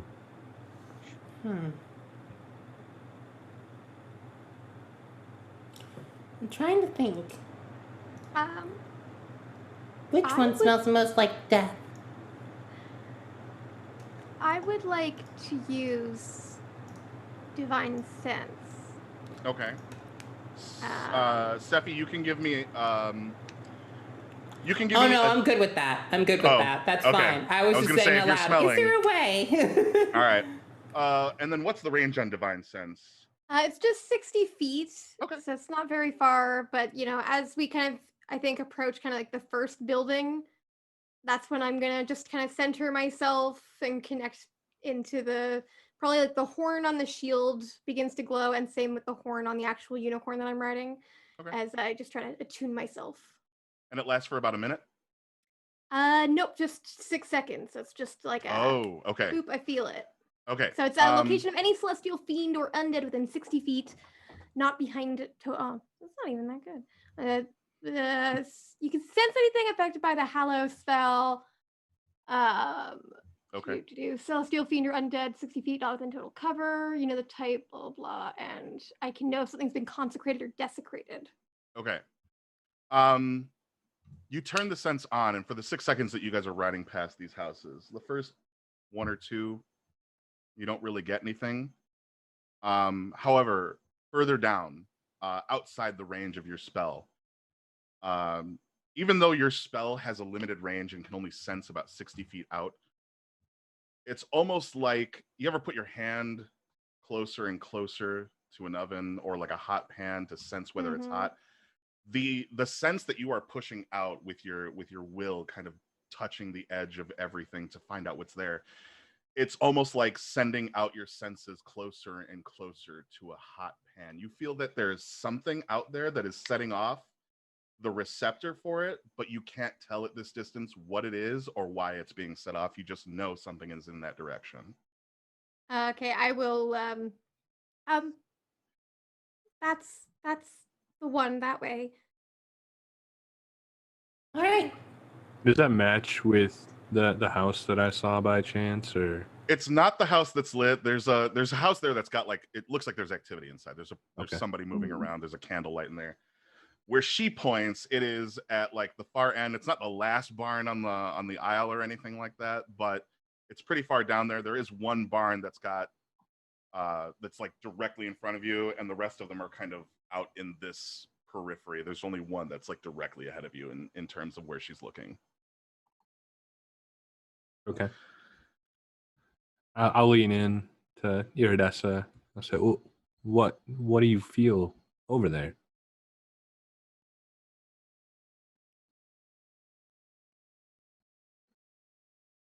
Kind. Well, it might not necessarily be completely evil, but it's not good, and it's very powerful, because I shouldn't be able to feel it, but I do. So, be prepared, everyone. Narcissus, maybe this is the time to prepare stabbing implements. Yay! Finally something I'm good at. Our time has come. Yes. I jump to I try to jump to high five Prism, but it's still like she would have to like lean down just to even reach me, even with the jump. Once we get into range, I'm gonna cast Fog Cloud, kind of all around the building, from the way that we're coming in, kind of obscure maybe vision to us, and Sure. 120 foot range. So once we get there. So once you reach within like 120 feet, you want to like surround the building with this fog. Okay. Yeah, I want to try to limit visibility outside. Sure. For whatever might be in, and kind of give us a little bit of a path up. So as you guys near the building, you're noticing that this place is run down. There's like holes in the woods. Some of the planks are not positioned correctly. So there's a lot of gaps in this particular set of buildings. There's a barn and what appears to be like a regular living house, a little cottage. As you send out your fog cloud, are you going to the barn or the cottage? I was thinking of the cottage. That's what she was pointing to, right? She was pointing at the land. This is Okay. the only like plot of land and the only two buildings that are there, but they're separated buildings. The barn is about maybe 100 yards from the cottage. It's not far. Okay. Yeah, I was thinking the cottage. Okay. So you send the fog cloud at 120 feet out to the cottage, and it starts to wrap around. The fog kind of wafts over, covering a lot of the holes, and a short flight of wooden steps that leads up to the front door. The fog clouds covers about waist height on here, but starts to get around the building entirely. Anybody that's inside would have to like go upstairs in order to see out. But you're confident that you've gotten the majority of this area covered. It's dark inside.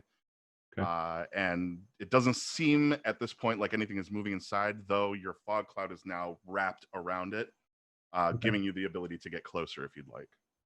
So from this distance, as soon as I cast, my eyes will kind of glow a little silver, and with Devil's Sight, do I see anything within the cloud, within the magical essence, moving inside of here as well? It's the same range.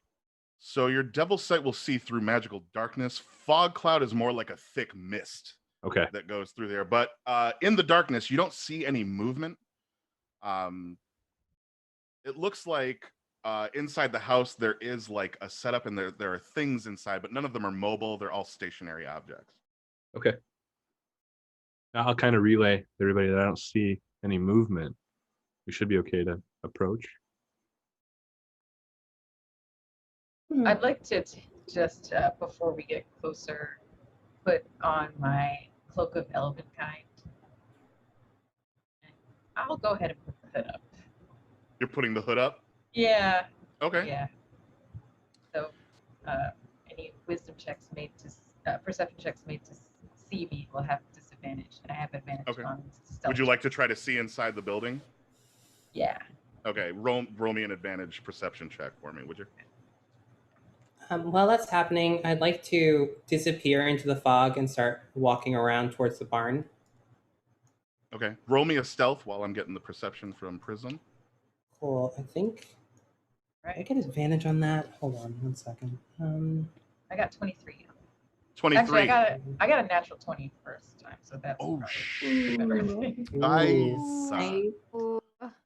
All right. So as you peer in through, your sight catches. Do you have dark vision, by the way? I don't remember if half orcs or. I don't. Oh, it's a 7. Oh, actually. Half orcs usually? I can't remember. For the life of me, I can't remember. Yeah, I can't either. It'll be in the bottom or side left with your. If you have it, it'll be under your passive. It'll say like I do. above 60 senses. feet. 60 dark feet? vision. Okay. Cool. As you catch a glimpse in there, your dark vision kind of like flickers on, almost as if triggered by like the darkness inside the building. And in grayscale, everything kind of lights up as if somebody's turned on a light, but it looks like you're watching it through like a television, like you're watching Pleasantville. Everything is kind of like a shade of gray all around.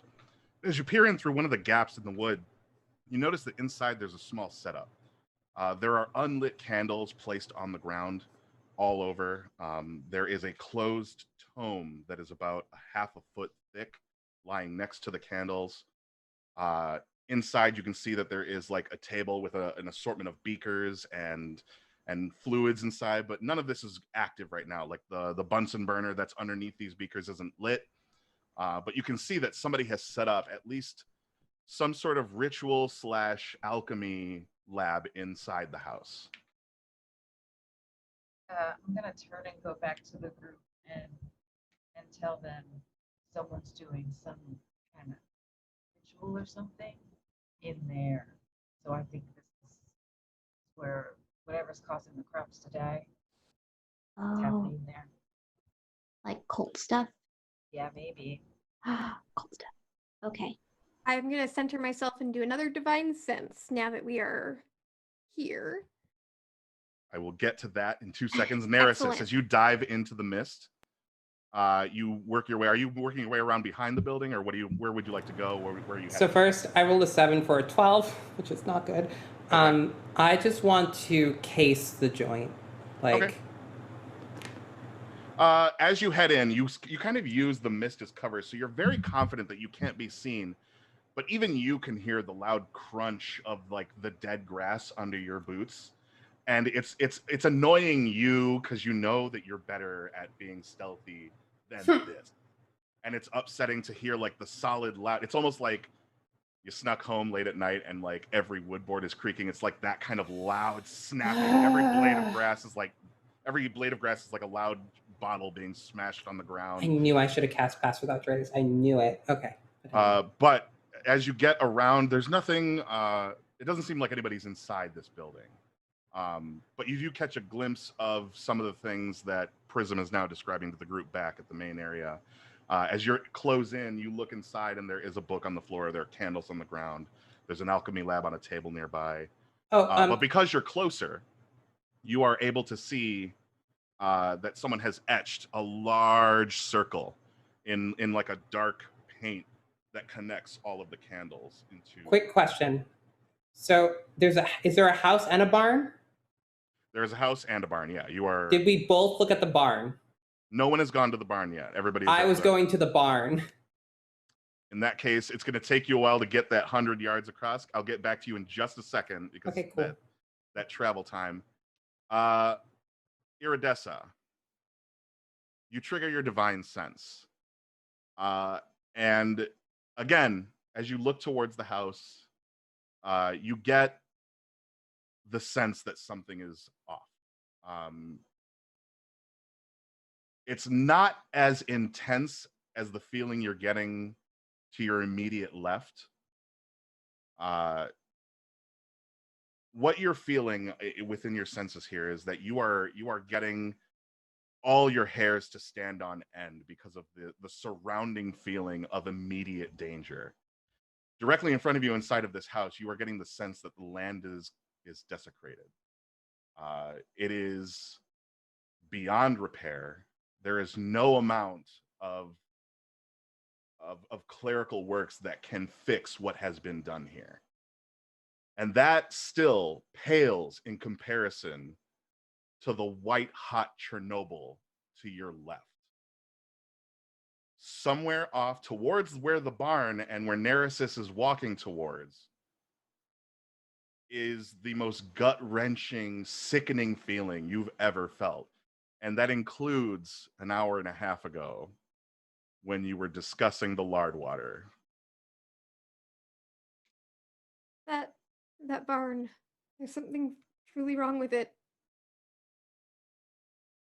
Where's Neresis? Going to the barn, maybe? Neresis, We should as you back near her the up. Can we barn, start heading that way? you can. Hi. She will arrive sooner than you Yes, will. but we'll be behind. Neresis, as you get really close, again, Mm-hmm. there's no cover here, but you can still hear the loud crunch. And now that you're getting towards the barn, you are now stepping on what is like dry stalks of old corn and wheat, and the snapping is getting much louder. Although,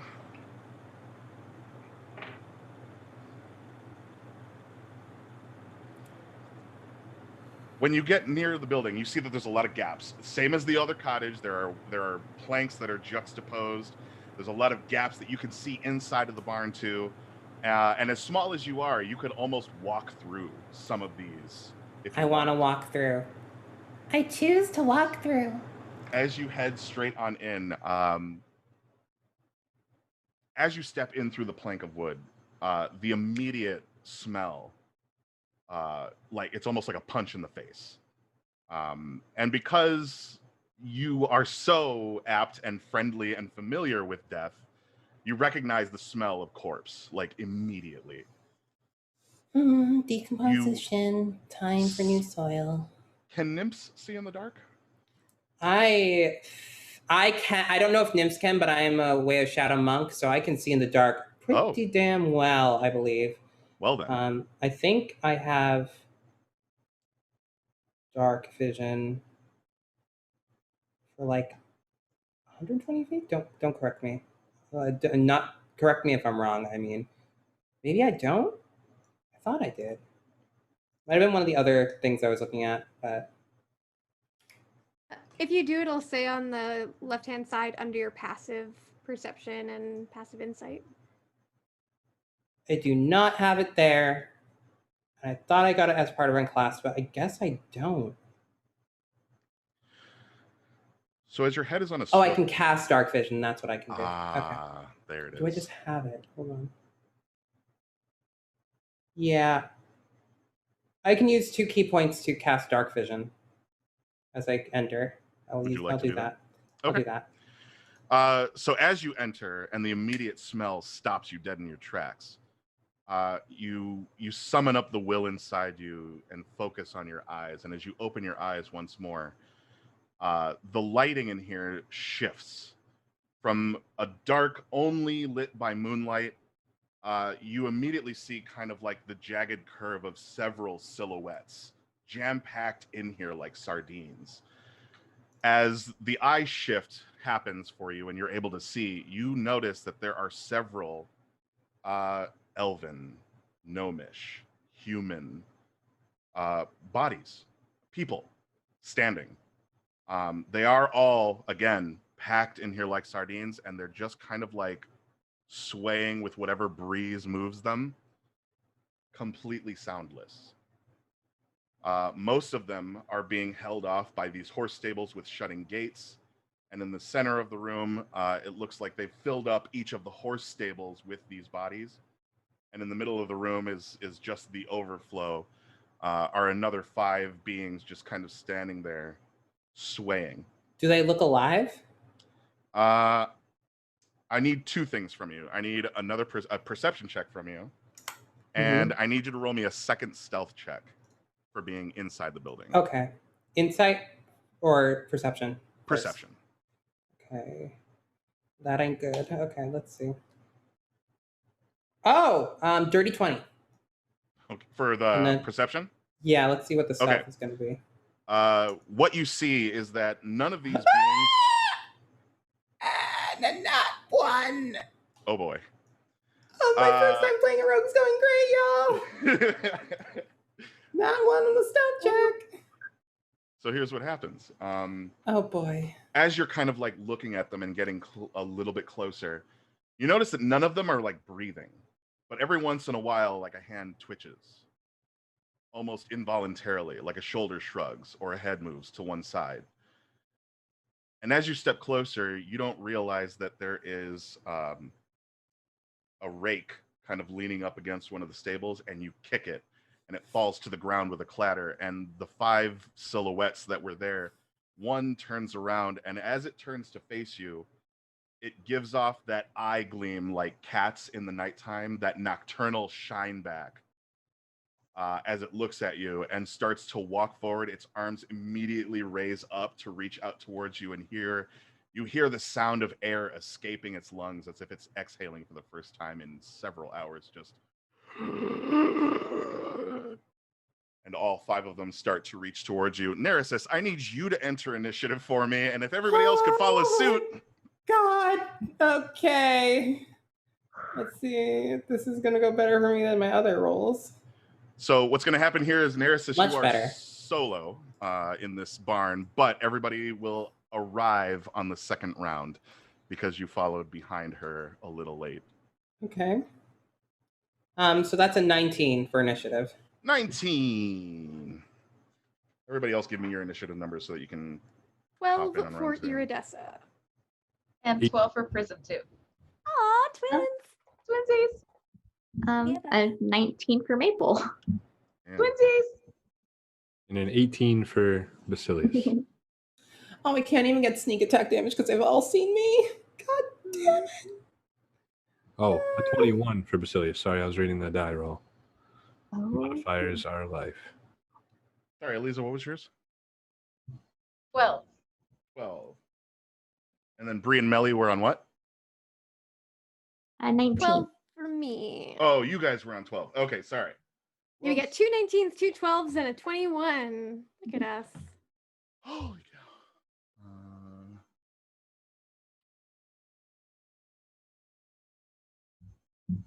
Cool.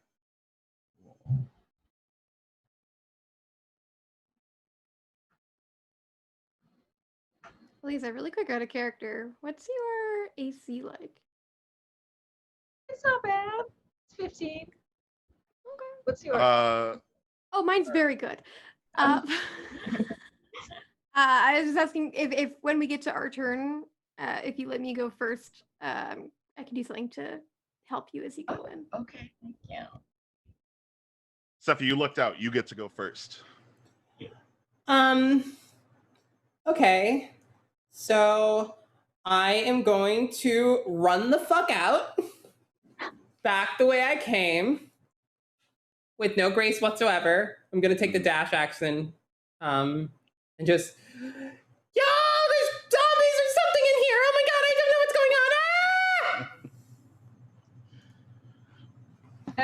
So you're taking the dash action just up out of there. You're not waiting Yeah. around for anything. Just like get the hell out of Dodge. Do not pass go. Do not collect. Just go. Just go. Epic. Love it. All right. So yeah, you dash on out of there, following immediately as you guys all see this now that she's outside. Neresis bolts through a part in one of the walls. It's not even like the front door. It's just a parted wood. You see her sprinting full Forrest Gump. And not 6 seconds later, the wood starts to press and immediately collapse as the entire side wall of this barn is pushed open and pieces of wood start to fall in. As the dust clears, you see these 5 figures, not even close to keeping up with Neresis, by the way, but they are headed in your direction. Neresis, if you're joining the party, then you have effectively... I'm actually going to take it a step further. Oh. So can I go back up a bit and use Step of the Wind so I can take a dash as a bonus action? Sure. Cool. So I still have an action. I am going to... Really quick, I think you can bonus action dash all the time as a rogue. You don't have to spend a key to do it. Oh, I'm a rogue too! Free dash. Wow. baby. Okay. Thank you. I'm a rogue and a monk. Great. Okay. Get So I those won't even use points. that. Bonus point.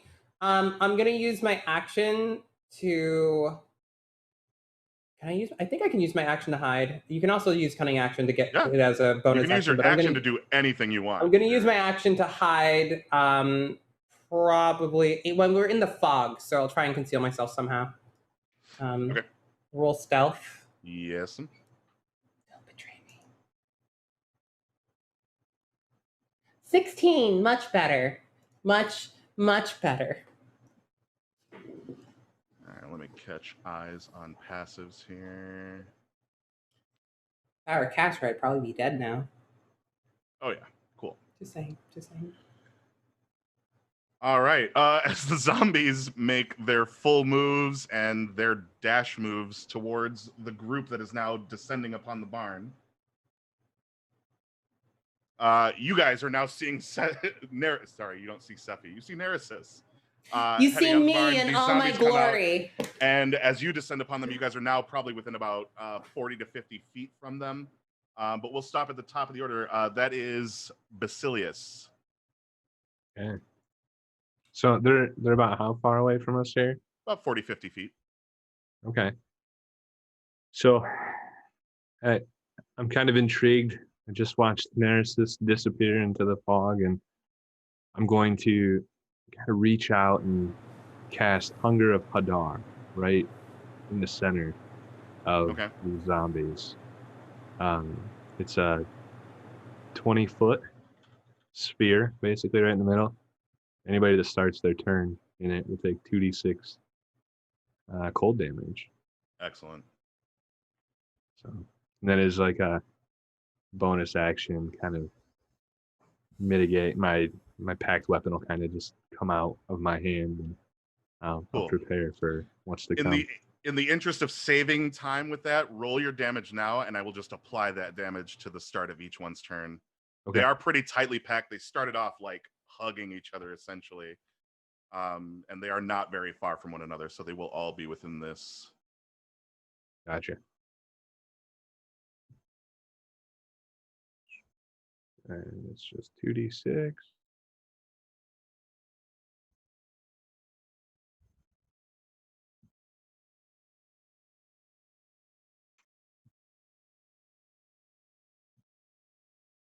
Looks like 7 points of damage. 7 damage. All right. Each one that starts will get that. Sephi, Mellie, which one of you is going first? Who has a higher dex? This is Maple and Neresis. Oh, I'm sorry. Yeah, that's right. Did I write that down wrong? Who's on 19? Is it Maple and Prism who are on 19, or Maple and Neresis? Okay. Neresis, Maple and Neresis. Maple has a +3 to her dex. That is actually higher than mine. Oh, unexpected. Yeah, point by. Tried it. Yeah.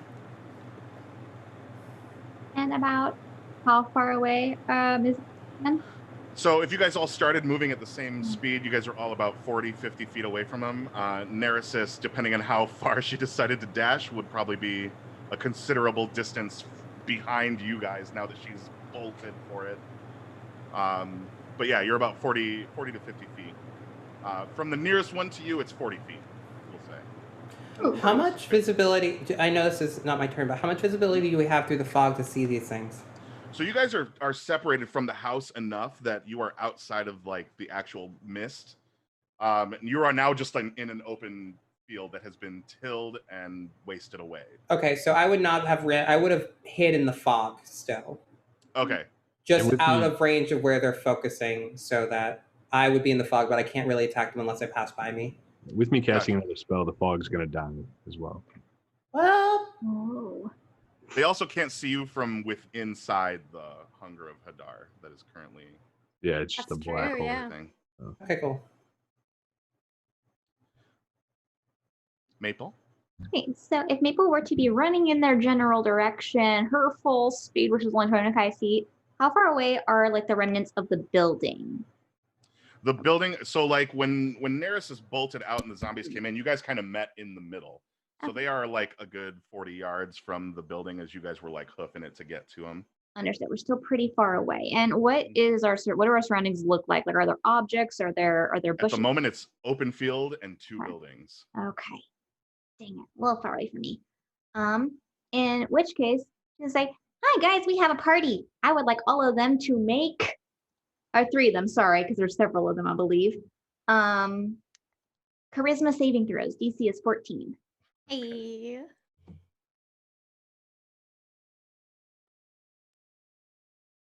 All right, you've got 1 save and 2 failures. 2 of them get baned. Double Bane. Love Bane. Great. I'm Bane. Yes, that's my name. 2 And- Bane. Got it. Perfect. And that will be it for her turn. Excellent. And then it's Sephi. You're also on 19. Well, how far away are they?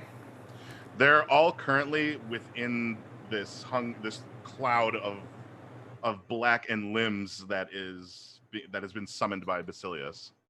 Okay, I'm gonna. Would you say I probably stopped within? Let me see what the range on my like thorn whip thing is.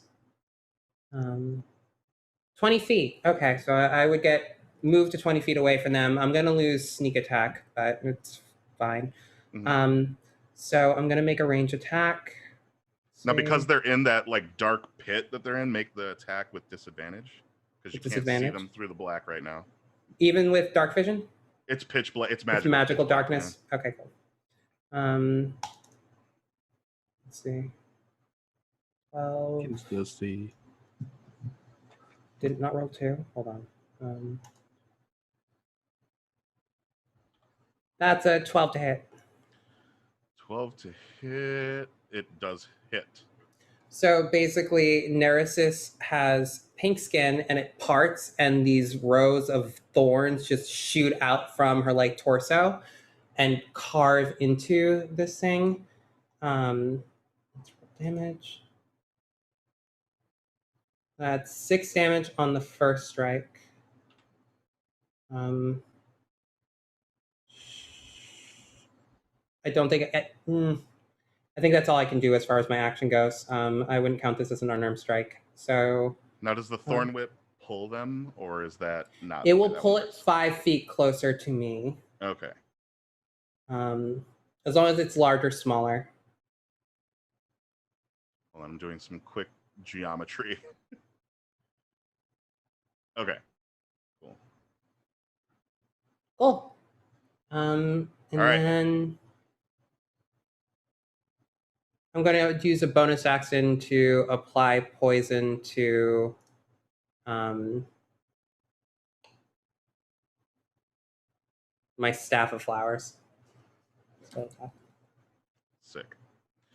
All right, as you throw your thorn whip in, you pull a creature closer. You can hear the dragging of its feet as it comes through, and a hand kind of pokes out from the black. It is now their turn as you see 5 bodies emerge, not in the same condition as they entered this pit of darkness, but they are still all ambling towards you. You can see one has several gashes and like bits of green from the thorn whip that dug into the flesh and like were left behind of strips of like tree are embedded in this creature's flesh as they all sort of walk towards you. They are slow, so they stop just 10 feet shy of your group, which means it'll be Mellie Aliza. Are they all if you're- out of the hunger? Sorry. Or are there any more still in? Because they take more damage if they finish their turn in there. No, they at the last one would have just made it outside of that 20-foot radius from the center. Okay. Cool. I would like to, if it's okay with you, Lisa, go first. And I'm going to get off of this steed and just kind of grab you by your wrist to just kind of pull you a little closer, Prism, and then be like, this is, again, a thank you for earlier when you tried to feed, yes. And I'm just going to kind of reach out and kind of like touch your collarbone, and a like iridescent light just kind of shines like through my hand and then into you, and then this kind of unicorn horn looking symbol kind of emblazons itself on your chest, and you have a protection from good and evil cast upon you, a blessing of the unicorn. So against aberrations, celestials, elementals, fae, fiends, and undead, they all have disadvantage to attack you. You cannot be charmed, frightened, or possessed by them. So that's what I'm going to do first, and then Prism I says, will. "Ooh, pretty." Yes. Thank you. And then I turn to Maple up on the steed, and I will say, you can. Actually, I'll turn to the steed. Follow what she directs. Yes. So Maple, you can use the unicorn to move faster if you'd like. That's my turn. Prism. All right. Even with this lovely protection, I think I want to move slightly further away so that I can use my hand axes. So I'm going to move 10 feet away from where they are and pull out my hand axes. And I get 2 attacks, so I will take those both. You going for the closest one? Yep. All right. I did not roll well on that first one. And here's the second attack. What was the total on your first roll? So the first one was 10 to hit, and the second one was 21 to hit. That hits. Oh, okay. Both of them hit. Yeah, Oh, their snap. armor class is 8, so it's not. Oh, okay. Well, hand axe. All right, roll the damage for the first one. Okay. First one is 6, and second one is not letting me roll. Okay, I'll just roll. Okay,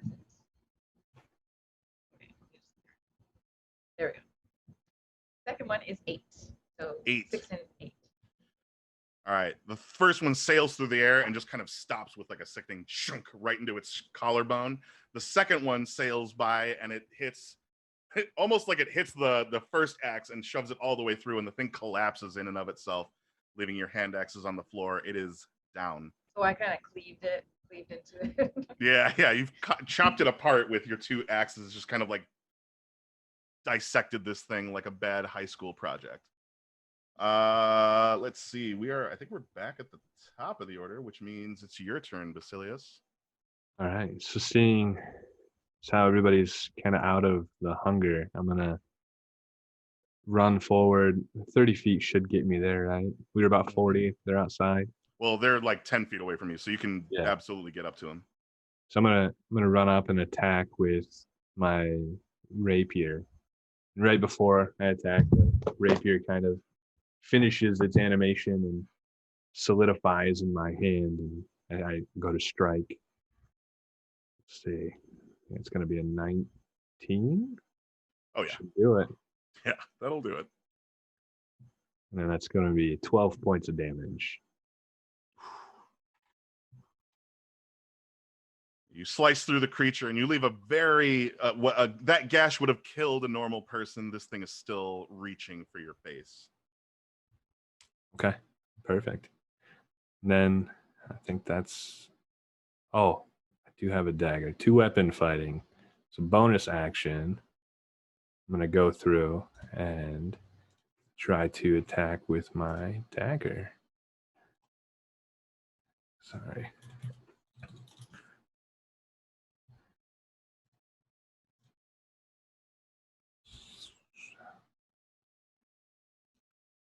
That should be a 23 to hit for 6 points of damage on another one. Hey. All right.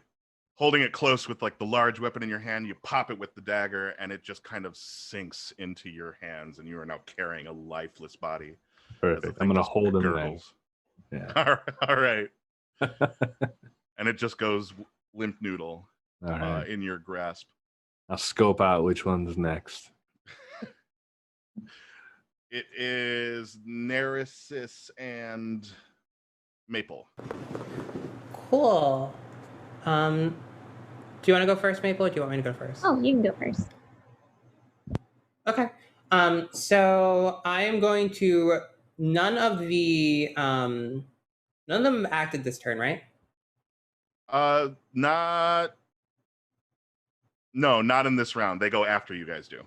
Okay, cool. So I am going to charge the one that I pulled 5 feet towards me. And And I am going to, that gives me advantage on the attack because of assassinate. So let's roll. Okay. That's a 23 to hit. Yeah, that'll do it. Cool. I'm going to strike. That's 6 damage plus 2d8 poison damage. And that is, oh wait, I forgot. It's automatically critical if they're, no, it's a critical if they're surprised. They're probably not surprised. So that's 18 damage. 12 of it is poison. All right. So you, what weapon are you using? This is staff, right? Yeah, staff. Okay. So you hit it with the staff, and you watch as your staff kind of makes connect with flesh on this creature, and you watch as the poison kind of like explodes out of the end of your staff and catches onto it, and you watch as it kind of just like runs off the edge. Of course, there's zombies. I am going to sacrifice a key point then as a bonus action to activate Flurry of Blows. Let's do this twice. So that's 12 and an 11 to hit for both of them. Those will both hit, yeah. Okay, cool. Damage. 3 and 6. So 9 points of physical damage on top of that. Just enough. So as soon as you, are you doing the flurry of blows with your staff? I don't think I can do Flurry of Blows with my staff. Oh, so you're doing kick punches? Yeah. Kick punch. All right. So yeah, the first punch, you watch it as it creates like a dinner plate sized crater with your monkin power. And then as you kick, you watch this thing as it just splits. Anyone ever see American Gods when she like kicks the guy and he splits the guy in half? It's one of those moments where she just like screaming as she kicks upward. This thing separates and like rains blood down on her as she soaks it in. Her flowers bloom a little brighter. Yeah. All right. It is their, well, yeah, their turn. There's still 2 of them. We went from like the whimsical unicorn with the perfect hoof prints to like the raining blood. You a DM who can do both. Mm-hmm. First creature's gonna dive at you, Basilius. And that is gonna be a 15 to hit. Misses. No, all right. It like claws at you and bounces off the hard plating on your chest leather. The second one is gonna make a play for Neresis. Come at me, bitch. I'm ripped. Oh shit! You said that and it rolled a nat 20. Fuck! Oh, wait. Is my reaction I can use do uncanny dodge? Hold on. I even have it. Hold on. I don't have uncanny dodge? How is that even possible? What level of rogue are you? Wait, is that an... I'm Oops, 3. The wrong guy. Yeah, it's higher level. Okay. Well, this is just gonna happen.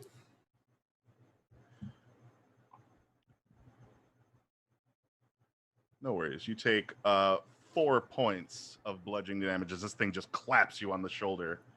Okay, I can deal with that.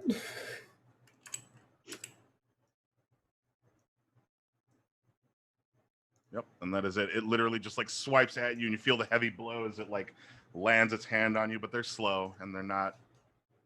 It doesn't look like it's gonna rend into you. But that moves on to, Iridessa and Prism. Which one of you is going on this round first? I'm sorry. Did I? Oh, Yeah, no. it's Maple's turn. Maple. Yeah. Not Maple, no! Oh, I'm a bad Is it DM. because she's I'm small, canceled. you overlooked her? Sorry. Maple, tell me your story. It's fine. My story. So Maple is going to start hitting the drum that's on her hip and looking over at Prism.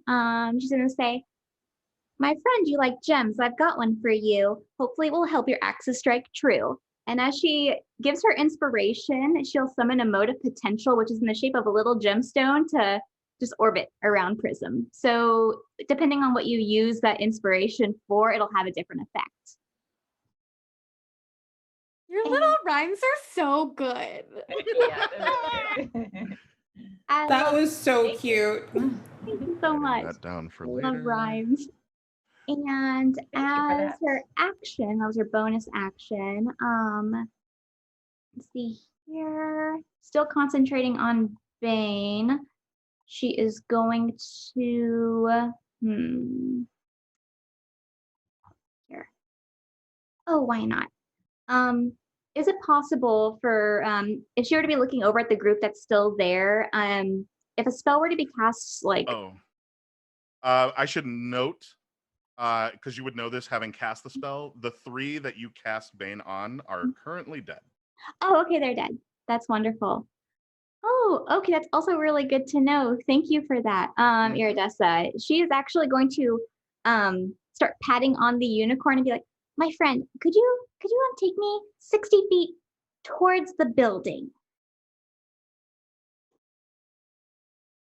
Yeah, the creature responds to you with a curt and starts heading that way. And another little wink, just because we've established this is a very winky unicorn. Winky unicorn. And since so how many are remaining of these zombie friends? There are 2 that are in proximity of the group. Awesome. And is there anyone that's within 5 feet of them? I assume that Basilius is. Yeah, there's one that's right next to Basilius and one that's right next to Neresis. Understood. Hypothetically speaking, if I were to be, oh, I could do that. As she's riding by on the unicorn, just taking in this moment of feeling so magical, she's going to cast a cloud of daggers at the one that is next to Neresis. Like, Okay. this seems appropriate for my friend. And Oh my god, I love it. that's just 5 feet cube, spinning daggers centered on that creature. So Sick. take 40. Did we just become best friends? Well, I don't think it's straight to say slashing damage now, but for the when it enters or if its turn starts there. Yeah, it's going to start its turn there, so you can go ahead and roll the damage. Does it make a save at all, or is it? It does not detail a save, no. Cool. Yeah, so then roll your damage, and I'll just apply it at the start of its turn. Go ahead and boom. Roll 4d4 right here. Actually, I skipped you, so I should apply the damage now. So hit me. That's gonna be 12 points. Slashing damage. Yep, you make like zombie Swiss cheese of this thing, and it's just like it's like a standing, like the cheese pull and peel. It's just standing, but it's got like pieces like flayed off of it, and it's as horrifying a sight as it was before. It is now 10 times more horrifying, being made into a streamer zombie. Gross. I hate it. Let's go. And that'll be it for her. Boom. All right, now it is Iridessa and Prism. Go right ahead, I'm Aliza. struggling so hard to remember Prism. I keep wanting to call you Pearl. Yeah, there's a lot of precious gems. Yeah, especially after Maple's gemstone thing, and I'm struggling so hard with it. Anyway, Iridessa and Prism. Okay, so there's just one more out here, right? And the rest are inside? There are 2 out here. One of them looks like confetti, but it's still standing. Oh, it's still standing. Okay. Well, I'll go. How far am I from them, actually? Well, you closer, backed I up should your last turn, so you're probably how far back did you get? I went 10 feet back, so I had a 20 Yeah, foot. you're like 15, 20 feet away from either of these 2. 15 would be the closest one. Okay. I will get my hand axe out again and go for the string cheese one. Roll that B footage. Put it out of its misery. 12 to hit. It hits. Give me that damage. And the damage is 9 damage. 9. Okay. I think yeah. it's melted string cheese now. The head that remained attached to this horrible visage of a body that Maple has created, you throw the hand axe sideways, and as it spins towards it, it severs the head from the creature as it drops like a sack of bricks. It is done. There is 1 creature left. Lovely. I do get 2 attacks. Can I use that second attack on the other creature? Absolutely, you can. Then I will do that. Hand axe. Ooh, 22. That hits. And oh my goodness. Oh, can I always roll this way? 9 damage again. 9 damage. You rolled a 22 to hit? 22 to hit. Yeah. Yeah. So you spiral this one straight down the center and it hits it straight in the head and it just stays there. But the creature like turns to like look at you, but it's now leaning to one side a little bit because of the weight of the axe that's now embedded in its undead skull. Back to the top. Is that your turn? Nothing with your bonus action? I'd also like to move closer to the barn now. Or yeah, the inside where the rest of them are. Okay. Yeah, you figure like he's dead. I'm done with you. And you're heading towards the barn. Got it. Basilius. Boop, boop. We have It's no. all these tied initiatives. Oh, Yeah, twice in one I know. game. Yeah. It's not no, but it's because of those tied initiatives. I gotcha. Yeah. I am I'm assuming that because this evil feeling was like so powerful and we're level 7s, like I probably feel like this little horde of zombies is not all of it. This cannot be like what was that evil. Does that seem like a reasonable assumption? That's a fair assumption to make, sure. Cool. Okay, then I am going to use an action to channel divinity. So I pull my long sword out, and it just looks like a plain, regular old long sword. But as I pull it out and I kind of imbue it with this energy of my oath to the unicorn, the length of it turns into like a unicorn horn looking thing, and it just glows with this bright light for like 20 feet.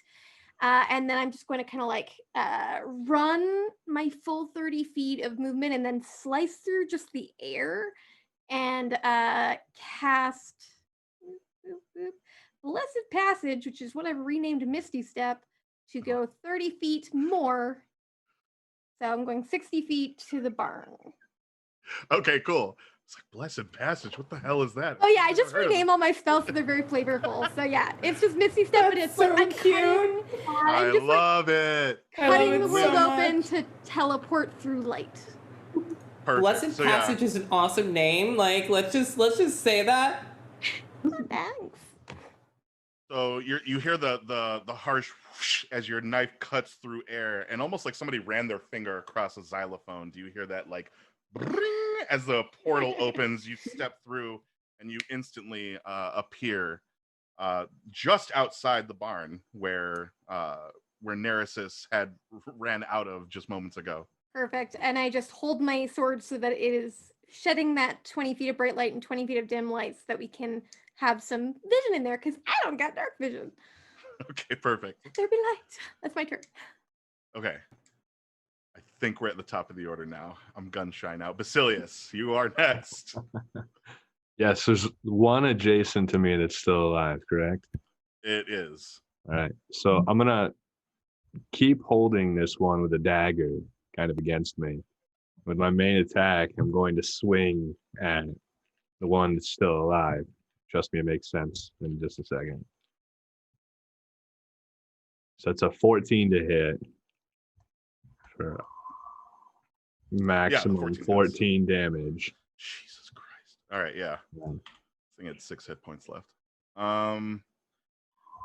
Yeah, so you swing. I wish I PG-13 stream, so I can't say what I was thinking. But you swing this body into the other one, and they both just like splatter against one another, and you hear like the clatter of bones as they all just kind of roll off into the dead grass, taking care of the final zombie that is here. Perfect. So my last order of business, now that it's just kind of blood and gore on the blade, the dagger that remains, I'm gonna just kind of whisper a small curse into the blade, and those of you that are still around will see a specter appear right next to me. So okay. I'm in my Hexblade. a cursed Gotcha. specter. Nice. It'll have its own initiative and stats and stuff.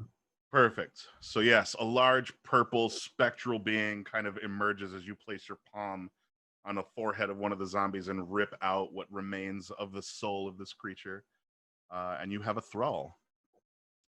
We are out of initiative as everything is dead, but there is the barn full of creatures. What are you guys doing?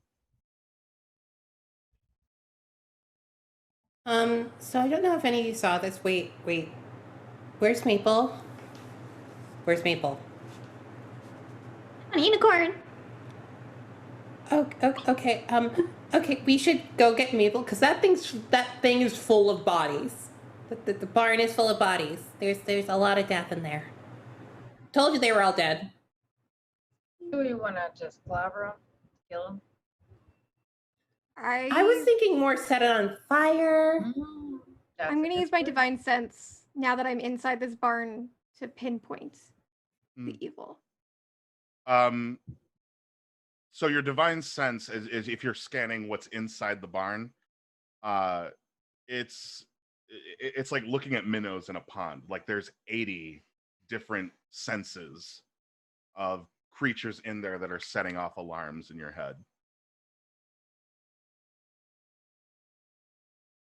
And nothing that seems particularly large, just... Not that would set off this specific thing. It's not like consecrated ground. Like you've got the consecrated ground, but the sheer number of beings in here that have been defiled is what's setting off this this 3 fire alarm bell in your head right now. I'm so sorry to you all. What are you getting, Iridessa? Just all of these bodies have been desecrated beyond recognition. I'm pretty sure that if you had someone who knew them, they'd probably recognize them. Well, not their souls. No, those are gone. I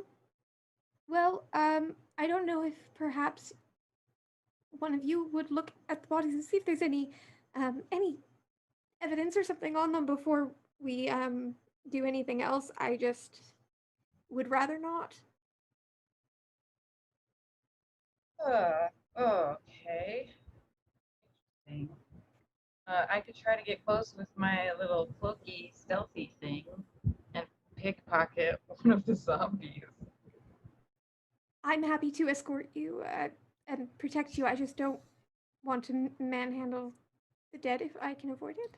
Quick question. I don't mind doing that. I have a question. Fire away. Why are we not just setting it on fire? Iridessa wants to know something. I want to know what caused it. So it stops happening. Didn't you say there was stuff in the house too, like a ritual circle or something? That's what Prison said, yes. Okay. Well, I went in there, and we should definitely not go in there. Too many, huh? There's too many. Okay. Like so somebody 80. set up that stuff in the house, and we really do. Yeah, we need to deal with these zombies, but we need to figure out who set up the stuff in the house. How do we do that? Well, we go in the house, right?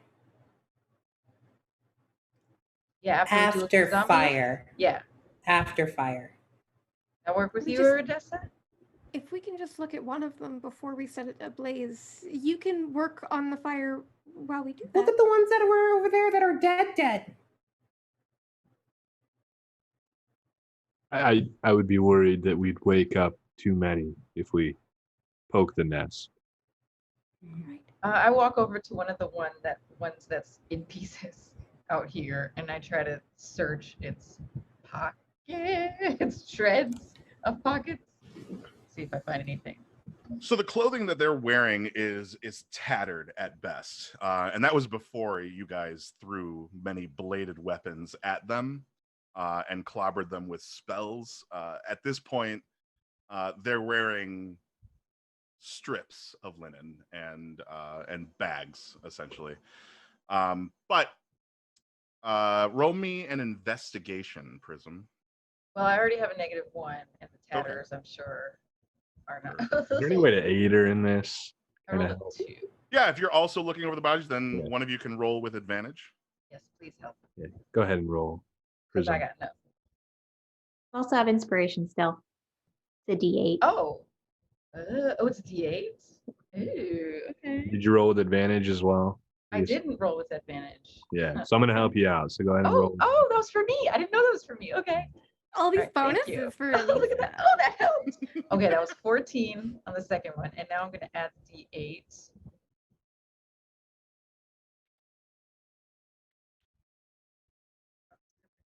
Okay, that added another 2. So 16. 16? Okay.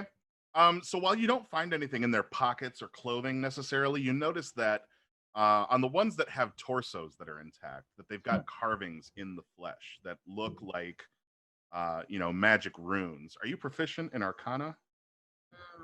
No. Okay. So you don't recognize necessarily what they mean. I was assisting her, and I am proficient in Arcana.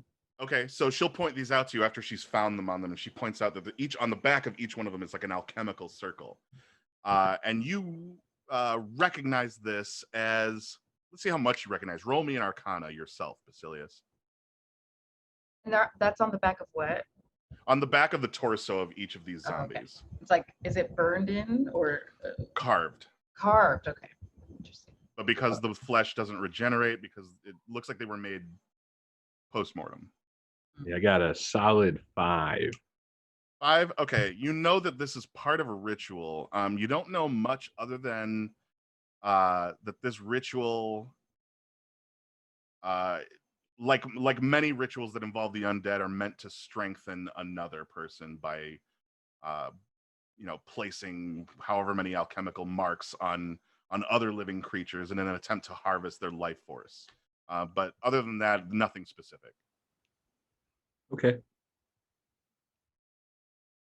So what does that mean, Elias? What does this thing mean? It's hard to tell, but it could be some sacrificial. I'd need to know more about it. These bodies are too mutilated for me to really understand. I heard, I think Nerissa say something about a ring in the house, and we should probably go take a look at that. And then with that, I'm just gonna stand up and start walking to the house. It wasn't me, but it was Prism who said that. Oh, okay. I just reminded people. Gotcha. Yes, that was me. So I still think that before we poke, well, whatever's in the house is going to get angry once we set the place on fire. But I really don't want to deal with that and 80 zombies. To be quite clear. Yeah, let's set this house ablaze. I can kind of relay that information to Iridessa, knowing how touched she is by this, so we don't have to poke the hive anymore. Who wants to set this fire? Prism and Maple, Oh, what? can you set things on fire? I mean, like by magic or like normally? Magic. What would be normally? Not so much magic. Magic. Seems faster. Oh, yeah, that's not what I can do, unfortunately. But before we set this place on fire, it's over here. I would like to take you on a little vacation. Please listen to my song of creation. And she hits on her drum, and she's gonna animate one of like the planks that are on the ground from it, with her. What is that called again? I'm so sorry. Animating performance. So it's going to live with me for an hour and use a dancing item stat block. So it'll be my little friend. This party is precious and I can't get over it. This is so cute. I love that we're all like quite adorable, but also like there's just a darkness underneath the whimsical. Full of violence, just and I so love much it. violence. It's so my aesthetic. Like Knowing- Lisa Frank, if Lisa Frank was Hot Topic. Amazing. Horror pop Lisa Frank, but designed by Geiger. Yeah. Knowing there's fighter coming, I'm kind of expediting my retreat here. I don't do well with the heat, so I'm just gonna start heading to that house a little quicker while everybody. So are you guys setting I the will house on come fire with while you Basilius? because I don't like the burning of bodies. Not I'll great. do it. It's a very natural part of making compost, Mellie. I don't know what you mean. Why does this upset you? Some cultures think that it's a Main very character. preferred way to die. Or to be buried, I'm sorry. And we can use the fertile ash to actually create new crops. It'll be great for them here. Well, I don't know. Like recycling. There's desecration that I think may not be fixable. Ash is ash. Yeah, I'm gonna go. Wait, how are we setting on fire again? I think just the natural way, right? No one has Oh. any magic fire. If anyone has a better survival than +0, then they're welcome to I do the think I fire. might. I got a +4, but I don't want to set the bodies on fire. Sorry. I have +5. I'll go set the bodies on fire. Yeah. Okay, thank you. Cool. So you're using Can I your pack, you roll take out like a survival? flint and tinder. Yeah, go for it. See how effective you are at this. I think a flint Hey. and tinder comes in every survival pack. So Damn it! It was so close to being a 20. That's a 9. okay. So you take out your flint and tinder and you stand right outside the barn. And you start striking at the tinder stone. Sparks bounce off of the wood. Your first few attempts are failures, but eventually you do strike a spark that catches fire onto a bit of the dry grass at the base of the wood. You don't anticipate just how fast this building was going to go up in flames. Uh-oh. Because there's been no rain for like 2 months. Oh. It's a dry, dilapidated building. The fire catches and you're instantly like proud of yourself. And then I remember that I'm weak to fire.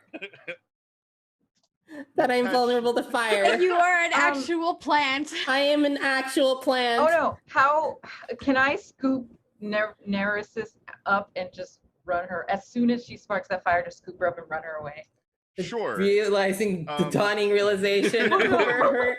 Oh no, I'm a plant. Yeah, I'm there's actually a plant. just going to be a little bit of consequence to this. Yeah, there's because the gonna fire be like consequence. flashes up the wall, and then before you know it, there's an inferno on the building, and the ceiling is kind of Uh-oh. collapsing in and of itself. But the initial flash of fire, like almost like there were accelerants in it because everything here is so dry. You'll take 8 points of fire damage from just the burst of flame. Which is doubled to 16. Oh no! After we see this explosion, I kind of look back. Are they inflamed, or are they kind of just knocked back like My Hollywood? skin, my beautiful skin. Ah! Ah! And I still want to scoop in and grab her away so she doesn't completely burn. So yes, you are now being swaddled by Prism Neresis, and the burn hurts, but you are not on fire. I run up to Prism and Neresis. I'm sorry, this might hurt for just one moment, and I will lay on hands. What are your HP needs right now? What are you at? I am down. Math is hard. Oh, I did math wrong. I'm lower than that. I am currently at 19 hit points out of 45. Okay. Yeah, that's Well, bad. I can give you 25.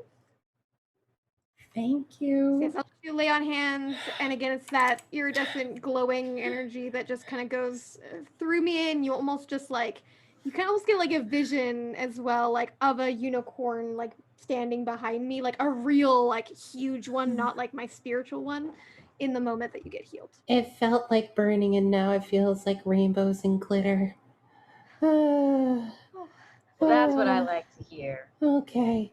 I don't set the fires anymore.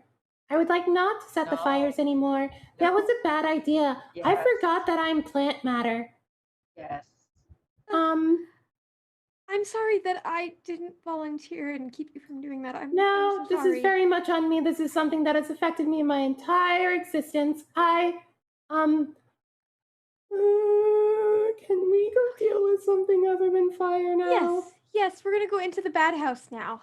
That should be Okay. better. Maybe. Maybe you can stab something. That That'll would make make you me feel feel better. a lot better. It really would. It really would. You know, circle of life and all that. Gotta make compost for the plants. All right, let's do this. Yes. So as I approach the house, I'm gonna start looking through windows and try to make my way around to an entrance. Doesn't have to be a door. I know these are Sure. tattered and a So bit there's smaller. like a summer kitchen here and a front door. Both doors are off of the building, so like you could walk straight on through in here if you'd like. Yeah, I'll do that. I'll just head in. Stealthily. Upon entering, but okay, roll me a stealth. not that it might matter. Ooh, it's a 18. Okay. As you sneak into the building, you look around and you notice that on the ground there are, from the doorway all the way off into the kitchen, which is not far from you. The kitchen is where you see those candles and the table with the alchemy set there. There are markings that begin at the entrance to this cottage that run all the way to the center of that, as if this circle kind of encompasses everything inside and around the house, and that is just the center of it. You arrive inside, and there are markings everywhere. There's the setup for the alchemical set, but there's not a whole lot else in here. A lot of it has been removed. Anything that used to be furniture has been chopped up and looks like it's been discarded outside in the yard, but there's not a whole lot inside the house besides that table and the setup. Can I take my foot and like try to scuff one of the lines drawn on the floor, maybe in a doorway or something? You make a couple of attempts at it, and it doesn't come off easy, but eventually you do see it start to flake off of there. Okay. Almost like paint would when it's aged. I'll continue just because I've got an arcana kind of passage until I make a break, a clean break in the line in that spot. Yeah, you can wipe until the line is completely removed. Okay. Remind me, were you one of the people who saw inside the building before? I did approach initially. Okay, and you saw what was inside beforehand? Yeah. Make me another perception check then. Those aren't great. A 17. Okay. Being in here, you're kind of looking at everything new, and it takes you some time to realize this, but when you step into the kitchen after you've made the clean break on the alchemical circle, you notice that the book isn't here anymore. There was a tome about half a foot thick that laid down next to the candles. It's not there. Do the candles look as though they might be freshly lit or? Not freshly lit. They do look like they've been used. The tallow is run down to about an inch left on the candles. You would wager that they've got maybe 30 minutes on each candle left before they burned out completely. Okay. I'm going to summon my packed weapon, and I'm going to try to go around the next corner, as I'm sure the rest of the group might be here about now. And if I see anybody come through the door that's in my group, I'll kind of hold my hand out to just slow them. Okay. As you guys are bringing back a newly nursed Neresis, you see Basilius inside searching rooms. Basilius, you go through each room in this small cottage and you find no one is in here. Okay. You are alone. I'll kind of exit or wherever the rest of the group may be, and I'll inform them it's empty. The tome that was here once is now gone. Looks like somebody might have left or came and gone while we were occupied with the zombies by the barn. I immediately turn and look for any trace of somebody having left through any of the, the road, the grass, the crops, looking for any sign of. Roll investigation can I help with that? for me. Yeah. So roll an investigation. One of you can roll with advantage if you're looking for the road. You can roll this if you want. Do you not have good investigation? No, I was hoping it'd be a survival, but if it's I was thinking it was going to be survival you. too, so I was going to help. I do not have good investigation either. You have better than +0. No. Okay, then I will do it. All right, I will roll with advantage. It's fine. I'm going to roll really good. I rolled okay. I got an 11. I'll take an 11. Okay. Even in the darkness here, it's plain to see, since you're looking out on the road where there's not a whole lot of obstruction, It's pretty plain to see on contrast to like the light colored dirt road that's really dry. The dark splotch in the middle of the road. Oh. And then very close to that, almost a couple of feet, is another splotch, a few drips, another splotch, leading back the way you came. Alrighty, I will whistle. I point at it and be like, we have to move very quickly. And when I whistle, the unicorn comes up, and I get on as fast as possible, and I'm galloping with Maple. Quick check before Neresis follows at light speed. Just a quick glance to see that the fire isn't spreading across the field.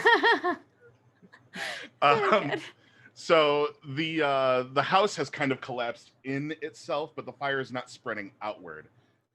So far, the building hasn't burnt out completely, but it is.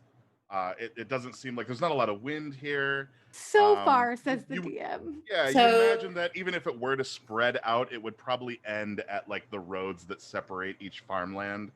At So what worst, you're you would be saying is guilty- no longer Neresis' problem. Sure. At worst, you're Yay! guilty of destroying a couple of already dead crops. No I flaming run arrows after blocking out. Iridessa. I'd like to I want to get a closer look at those black smudge things. What? So there are dark splotches on the ground. What are you doing to investigate them? I guess smelling them? I don't know. Okay. I won't even make you roll for this. The smell is metallic. And because you're an agent of destruction and are keen to these kinds of things, you know the smell of fresh blood when you smell it. Oh. Dark as in dark red or some other color? It is, yeah, it's a deep red. Oh, okay, it's blood. It's just hard to tell in the darkness here, but they are dark splotches on like Gotcha. gray dirt. Okay, well then I'm going to follow along behind as well, but I'm slower, so. Okay. Yeah, you guys make haste all the way up. Unless somebody would like to do something else while they are here, you are blinding speeds. You are heading back the way you came. This trail, Iridessa, leads you back to Roscoe's home. It looks like the splotches lead right up to his front doorstep. Oh, I busting down that door. Nobody's hurting Roscoe and Herschel. What if it is them? You open you bust open the door to find candle lights on inside the house. No! On the floor there is a body, but it is turned away from you. You can see What the size back of is its it? head. It's a larger person. You see the white hair on the back of this person's head. I don't think that I even like look for threats. My instinct would be I need to help this person, so I just run to their side, try to turn them over. Who is it? You turn it over, and it is Roscoe. They are lying down on a pool of their own blood at this point. Any pulse? You check for a pulse. Roll me a medicine check. Oh no, I feel so bad we didn't accept their invitation to have dinner. You could always you're a paladin, you could just cast Cure Wounds. Non-natural 20. Okay. Not only do you find a pulse, but you find that there is a dark stain in the center of his shirt where it is hollowed. The heart has been removed entirely from his body. Brutal. Oh. Herschel, I gotta look for the child. Yeah, okay. Roll me a perception check real quick. Oh boy. Right, can I show up? Because I can keep up with the horse if I'm dashing. And Maple's here. Yeah, if she's, you catch her actually as she's just realized that the body has no heart. 18 perception. 18, okay. You get up and start looking for Herschel, and in the adjacent room, in what would be the family room, you just now realize that there are other lights on. You go into the room, and there are candles in 5 points all around Herschel. He is in the center of the room, and he's holding the book open in his hands, looking down. At the center of this circle he is standing in, between his feet as he stands above it, is a still beating heart. Oh!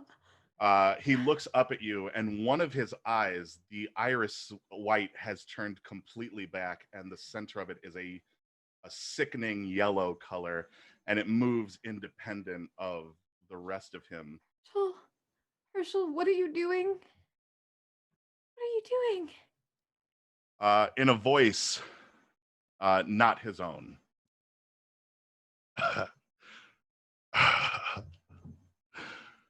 You're too late.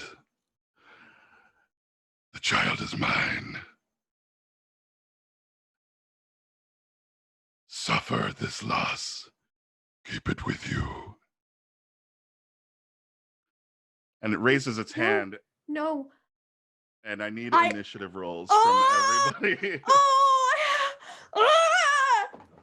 Natural 20!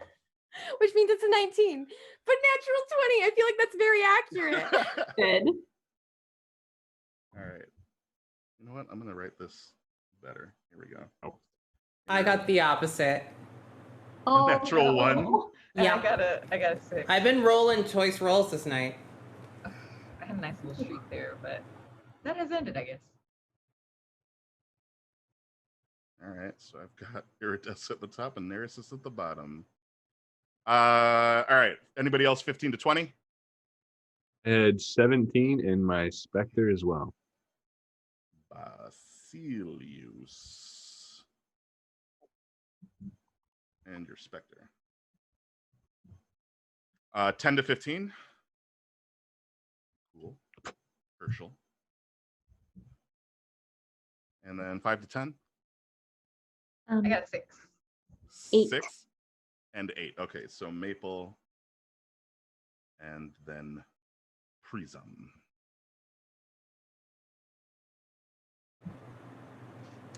Okay. As it raises a hand, it is going to get off the first shot before initiative begins. I can try. It is just going to fire off a 3rd level magic missile. Oh. Gross. Yeah, that'll hit. Let's see. 2.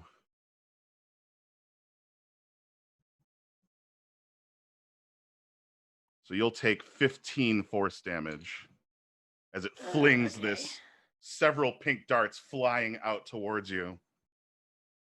And they'll all impact individually. And yeah, it is Iridessa. It's her initiative. Yeah, I think like as they hit, just because of all this like iridescent armor, it's almost like a disco ball, like just all this light kind of around, and she powers through. Like, this is not cool. Oh, That it's actually okay. scared the Hey, living hell that out of was, me. it scared me too. We're okay. My cat just got spooked by something outside. Okay. I just rush forward and I place a hand at his collarbone and do the blessing of the unicorn, which is the protection from good and evil. So the target has if it's charmed, frightened, or possessed by, an aberration, celestial, elemental, fae, fiend, or undead, it has an advantage now on all the saving throws against that effect, against being possessed. And also, it has a +4 on saves while I am within 10 feet. So it's got a +4 and advantage. Ha ha, ha ha ha. And then I also can, as a Kalashtar, I can speak telepathically. So I'm just going to try to connect maybe with Herschel inside of the mind and speak directly to him to try to pull him out. So I'm like, Herschel, I think you're still in there. We can get you out. We can save you from this. You just have to try really, really hard to push this thing out, to say no. And that's going to be my turn. Okay. Interesting.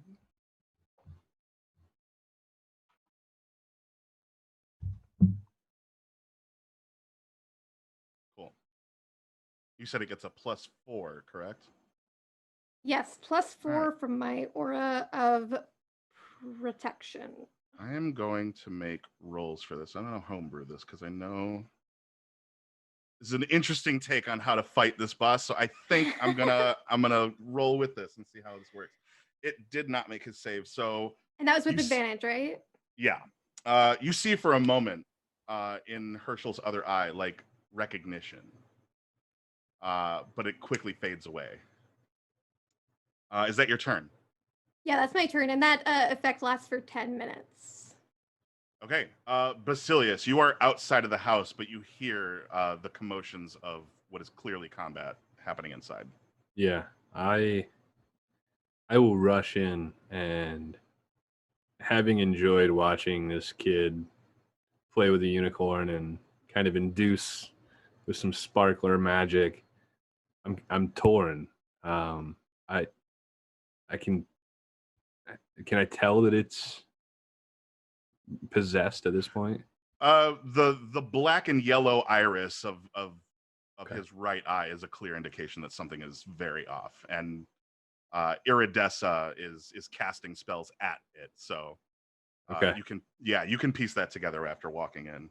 Do I feel as though Iridessa is trying to harm Herschel, or You didn't hear anything from that far outside the building, but I mean, you guys can communicate that well. The symbol on the emblazoned on its chest right now is the same one that I put onto Prism. okay? I'm going to hold an action with my weapon to attack if it tries to harm somebody here. I will try to what's the word? Not kill, right? Like try to just knock unconscious. Mm-hmm. And I'll kind of hold the specter outside at this point as well for its initiative. So you're holding. Yeah. Okay. But yeah, just shaking, trying to understand the situation. I'll hold an attack. I don't know what's going on, but I'll be ready.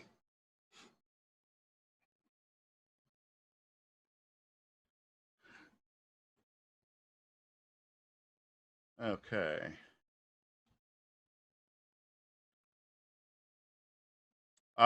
Herschel, both hands grab up to his head, and you hear him like yell, "Get out!" Or rather, "Get out!" And then looks up and immediately eyes on you, Basilius. It is going to cast. It's going to cast Dispel Magic at your Spectre. Ooh. I'm going to make a check for this, though. Yeah. No, he rolled a 5, so that's going to fail. It'll move on to Maple. Maple, you are also outside. Understood. She would definitely be heading in after hearing the commotion. And with getting there, would she have heard that get out? This happens, since all of this kind of happens at the same time, you will have heard the scream and incidentally whatever Basilius would have said or referenced or made notice of. Understood. So with that, if she's in there and seeing this, is it safe to assume I don't want to overstep with this? I'm sorry. I think we have an important message in our chat, by the way. We're going to go for a quick break real quick, if we can. Just give us 5 minutes while we handle some stuff on our end real quick, all right? Yeah.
And we're back.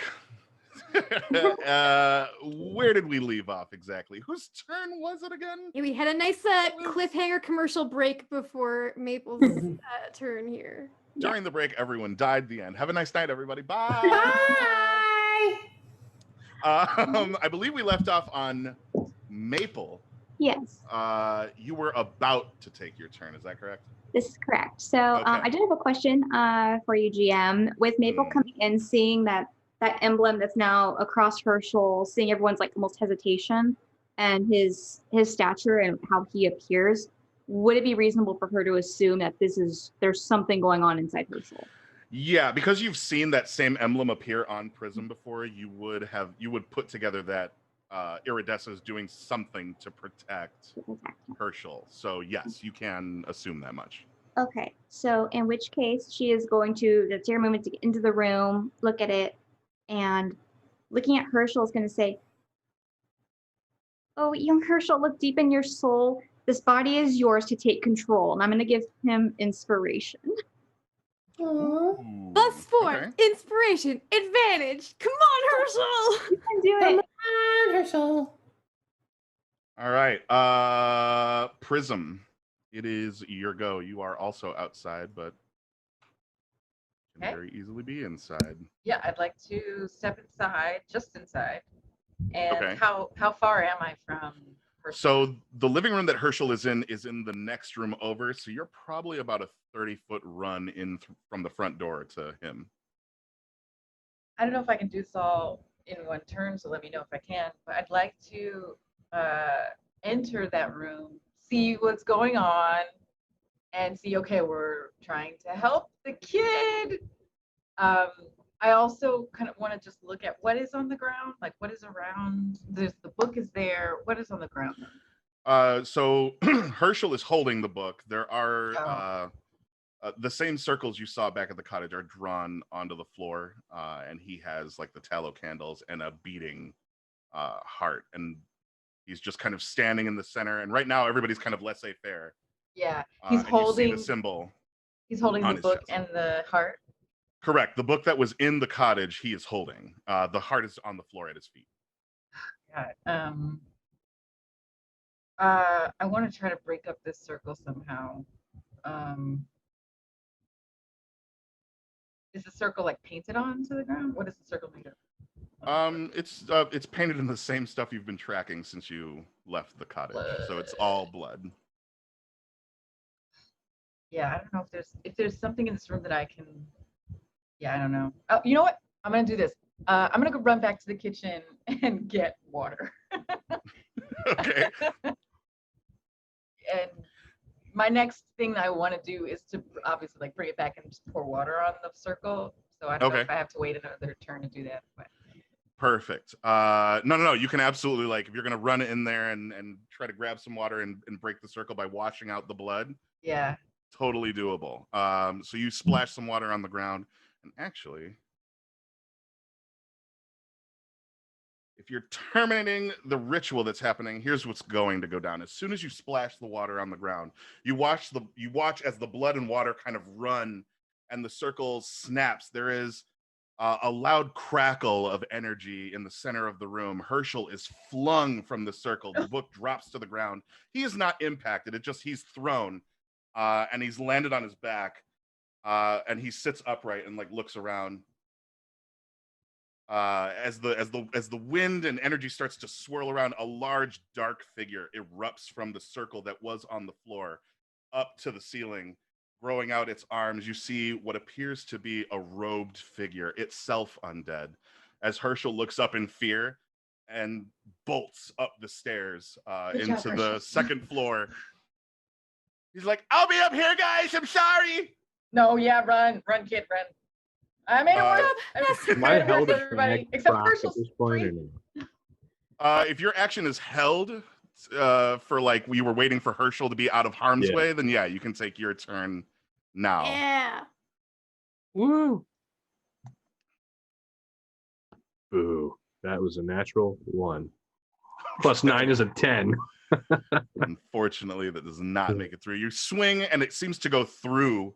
Just what is the happening? robes, yeah. That is Prism's turn. You used your turn to break the circle. Neresis, you have been standing in the room as everybody blurred past you. What are you doing now? Oh, I was preparing to do something in case the Herschel was still possessed. I did not prepare for this. I'm trying to see.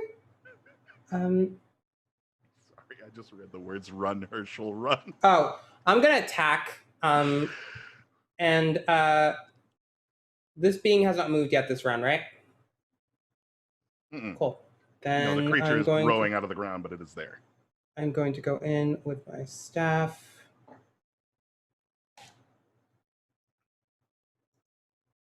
Oh, and that's with advantage.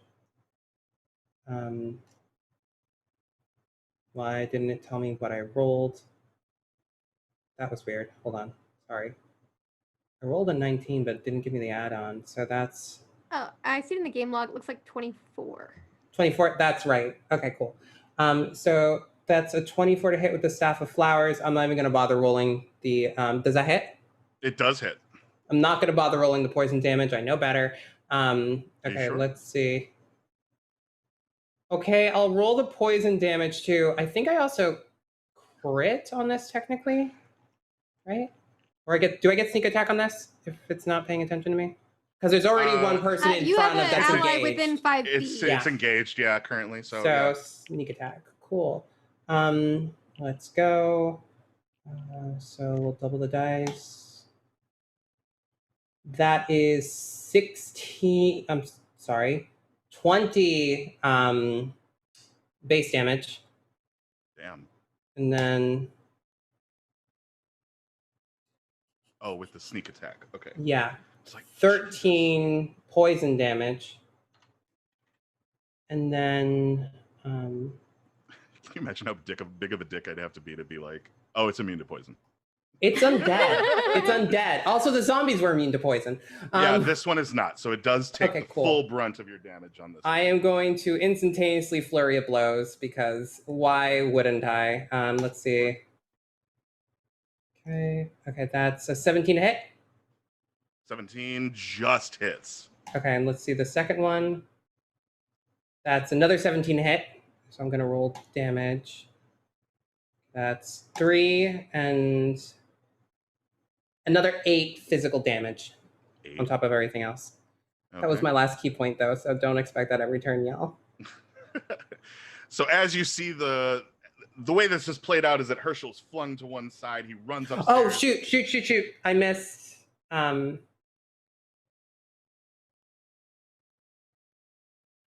I misrolled. I have to do another 2d6. Oh, okay. Yeah, sorry. Hold on. What's 2? I'm just gonna roll this and minus the 2. 3 and so another 7 damage. Another 7. Okay, got it. That's from the sneak attack stuff. So you all rush into the house and freeze. And as Herschel's flung aside and runs up the stairs, from Prism dousing the floor in water, Neresis, like a bat out of hell, flings herself at this creature growing out of the ground and shreds the thing to bits. It's still standing, and it looks worse for the wearer, but it is still standing. Just a tiny rose creature just hops in the air with the staff, like, just starts pummeling this fucker in the face, and then kicking it a little. The sparkling like pollen behind it as this creature freaks out and just This one deserves it. This is the right time for this. Iridessa, you're up. Oh, sweet. Really good. As Herschel gets pushed out, I changed my plan. I was kind of like focusing on that, but now no, I just want to get rid of this thing that shouldn't be here, that doesn't belong. And I will hold up my shield, and that symbol of the unicorn will kind of glow. And this thing that only me and it can see is the spiritual unicorn just kind of coming out, and that then just kind of circles it. And this is called the symbol of Amalthea, but this is Hunter's Mark. So it is Hunter's Mark as a bonus action, and then I'm using my sword. //. Okay. Go ahead First and roll attack your is a attack. 19. That hits. That's going to be a D8 plus the Hunter's Mark damage. The 8 plus 4, that's going to be 12. Bam.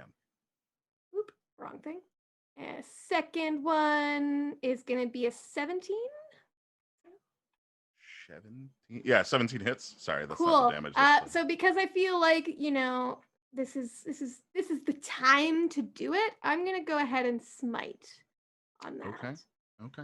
So I'm going to do a second level spell slot so that I can do 3d8 extra radiant damage. Okay, damn. Why Roll it. not? So I'm getting 4d8 radiant, 3d8 radiant, 1d8 slashing, 1d6, whatever Hunter's Mark is. I think it's just the same, so slashing. It's going to be 18 plus 2, 20 more damage.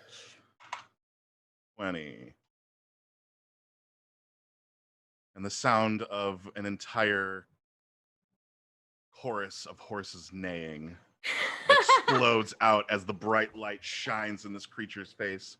Is that your turn? That is my turn. Basilios.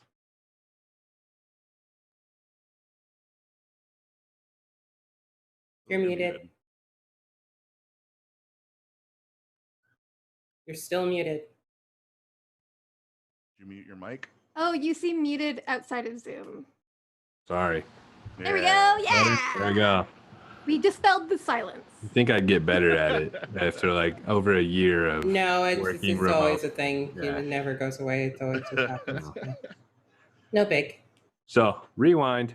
I watch Herschel get tossed across the room, and he seems to be safe. And we need to get rid of what's here. I run my hand across my blade.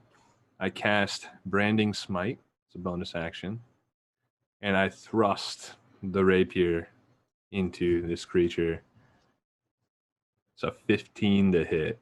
Ooh, you thrust and you miss. You pierce right through the spectral robes that are billowing around this creature, and it just you don't feel like you connected with anything. Hold up. Wait. Maybe I can do a thing. I do a thing. Reaction.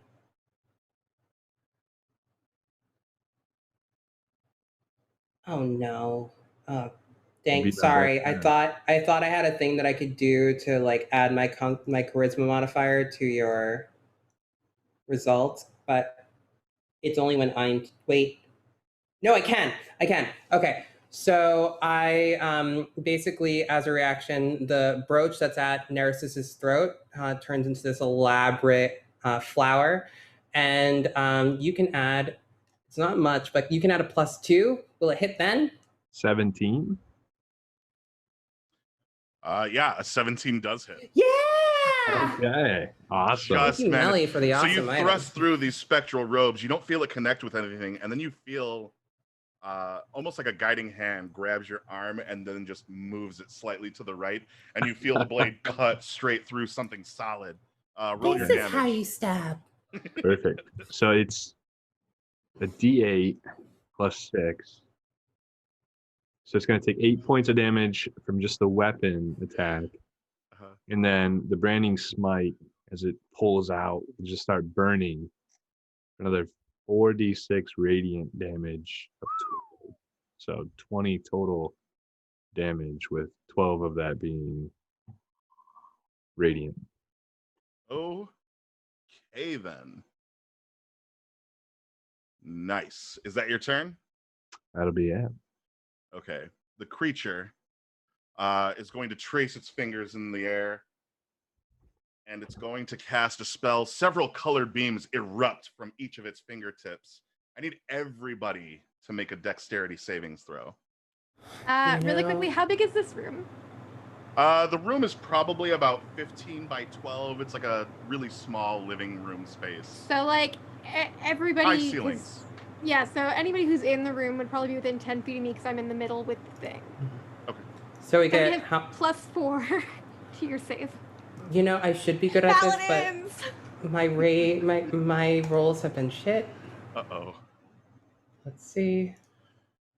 Oh, That's a 25 with the addition. So Shoot. I got 20. Also- only good in battle. Did I click it? 25 with my +4 as well. Okay. So Thank you, 16 Paladin. plus 4, you said? So I got a 20. Dirty 20. Nice.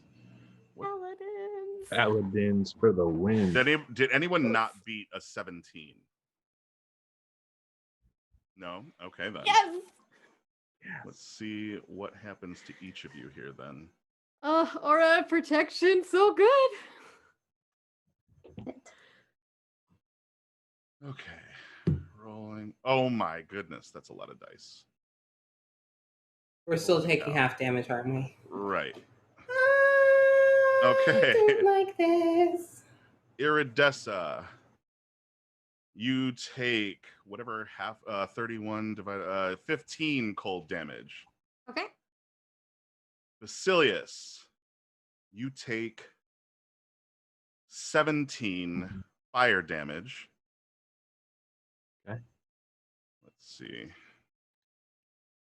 Neresis.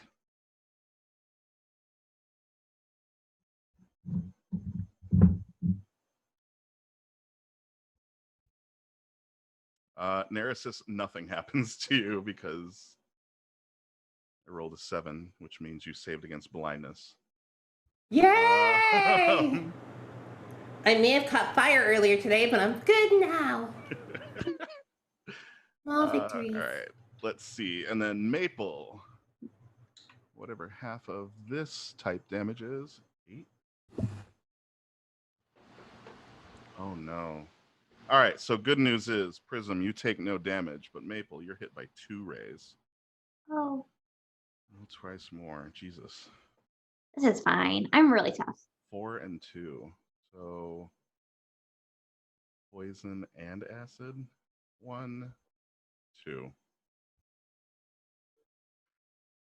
Oh. All right, so half of 44 is 22 poison damage. And half of That's 36. just poison. Yeah, half of 36. And what damage type was that one? Acid. Sorry, it's a prismatic spray, so it's a lot. Oh, it's acid. Okay, so 18 acid damage. How are you doing? Little Maple falls to the ground. No! No! No! Oh, Medic! this thing's dying now. You might be undead, but you're dying Oh. all over again. Bright, you done hit the wrong halfling. I'm sorry. All right, that is not Herschel's turn. Maple, I need a death save. Okay. It's a saving throw +4. So Oh, that's Oh. good. Oh, come You're on. +4 to this. Dirty 20. Woo. Yay! one Yay. success. All right. Success. Prism, you watch Maple collapse to the ground. What do you do? I don't have anything that heals anyone. And sadly, I have a ring that gives acid protection. But of course, who could have known that I should have just tossed it to Maple? I will put that ring on now myself, though. Sorry. I'll share it with other people. But I'm gonna put that on myself right now. And okay, I'd like to do a few things. I never said that I put down my hood. Can we say that it's still up? Oh, it's still up for sure. All right, so then I'm going to take my great axe and stealth my way over to closer to this thing. Which is scary, but I'm gonna do it. Okay. And I'm going because I do more damage with the great axe. And I want to do that first and see if I can get close enough to chop them. So, do I do a stealth? So here's the thing. Are you gonna stealth on this turn and then attack on your next turn? Okay. Yeah. So yeah, then roll me a stealth to hide. Where are you hiding? Well, that's a good question. Can I just get to Does this thing have a front of a visible, obvious front? Yeah, you can see that there are two glowing orbs in this dark figure. It looks like a shadow, but you can see that it's looking at the rest of you from its side of the room. If you wanted to hide, you could like duck around a corner if you wanted to like break line of sight. Yeah, exactly. I want to get out of its line of sight. Sure. And let me just check the cloak. I get advantage on Dex stealth checks to hide, so I get advantage on this. So right on. First one is 15. Second one is also 15.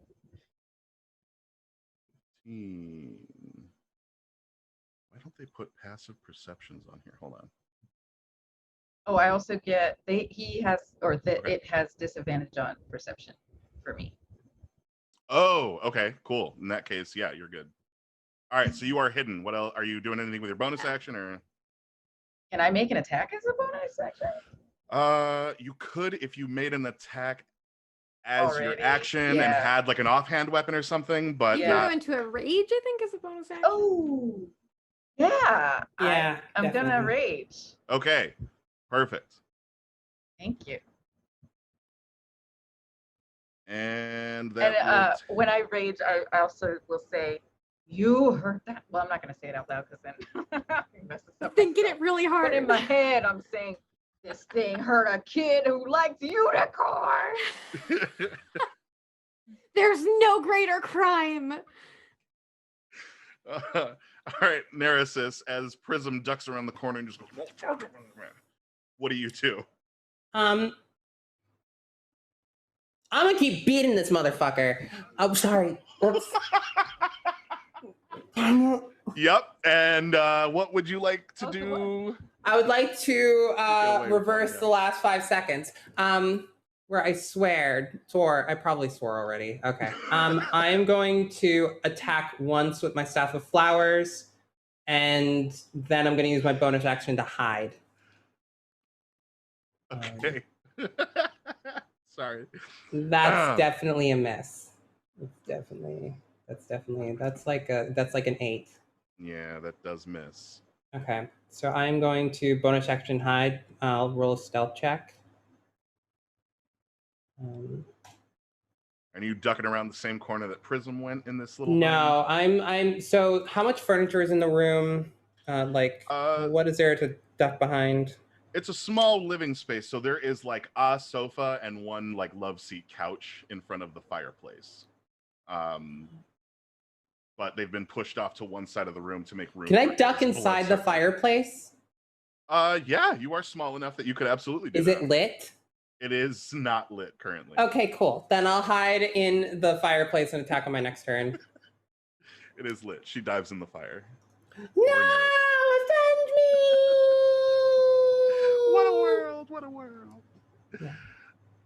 All right, yeah. So you are. What is your stealth? 16. Okay, so you are hidden in the fireplace. Iridessa.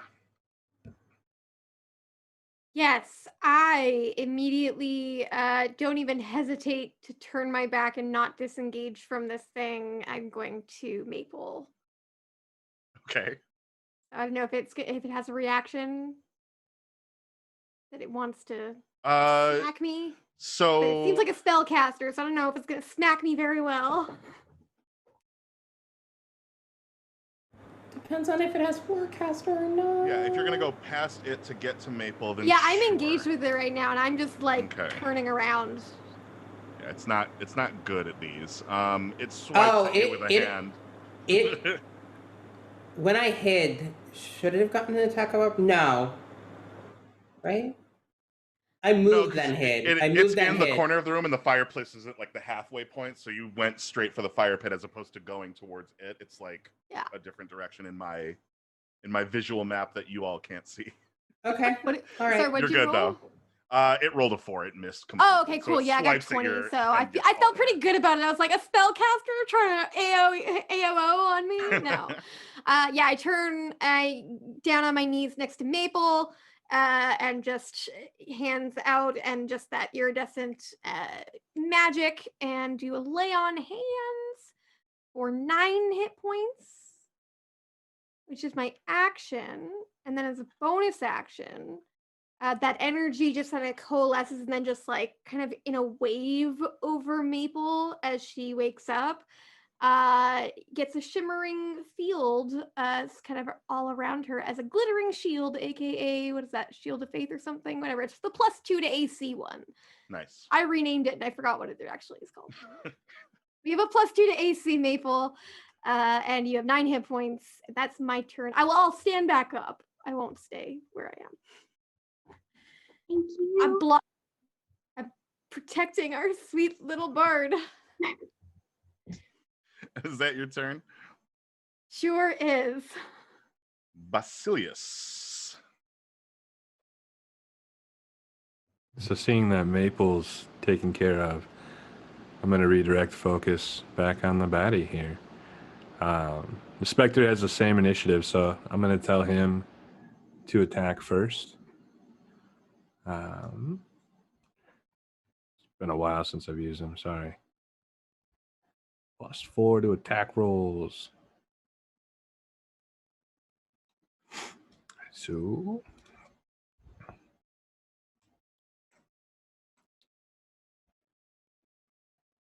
a natural 1. So he rolled a 5. Did nothing for me. Nice. Ouch. 2 ghosts swiping slowly at He each other. looks and really cool. Yeah, he looks awesome. He's just not doing anything for us. As my bonus action, I'm going to cast Hexblade's Curse on the bad guy and then strike with my rapier one more time. It's going to be a 21 to hit.